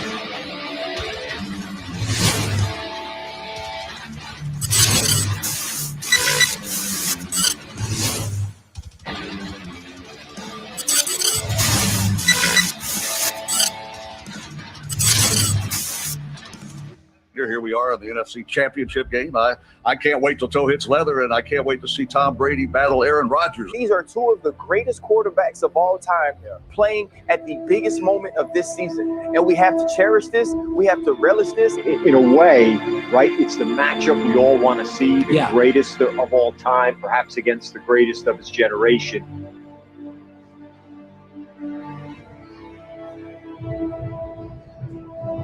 Let's go. Hey, today our day, man. All that work we put in, man. We deserve to be here. Let's show the world, man. This is what we do. Hey, it's set in here. Got a lot of football, right? 60 minutes, far back. You know, everybody always asks what was our identity. And, you know, we didn't have an answer. But Coach B.A., he had an answer. He said we're going to find a way to win the game. And I am not them, man. Come on, man. Come on, AK. We got one more game left. Then the Packers be coming. Let's go. This is what we wanted. We in here.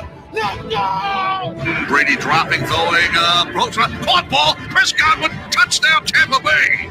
Here is the play activate. Brady throws the ball, caught. Mike Evans, touchdown, Tampa Bay.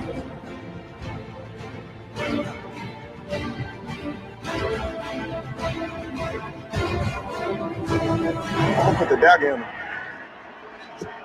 Watch.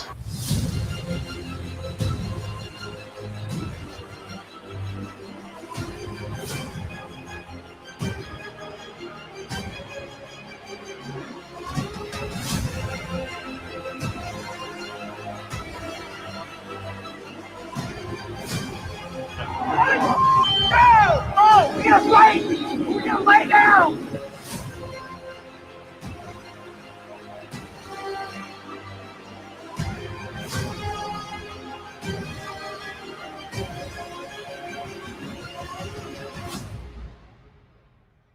Which of the race do you like the best? The next one. The next one's the best.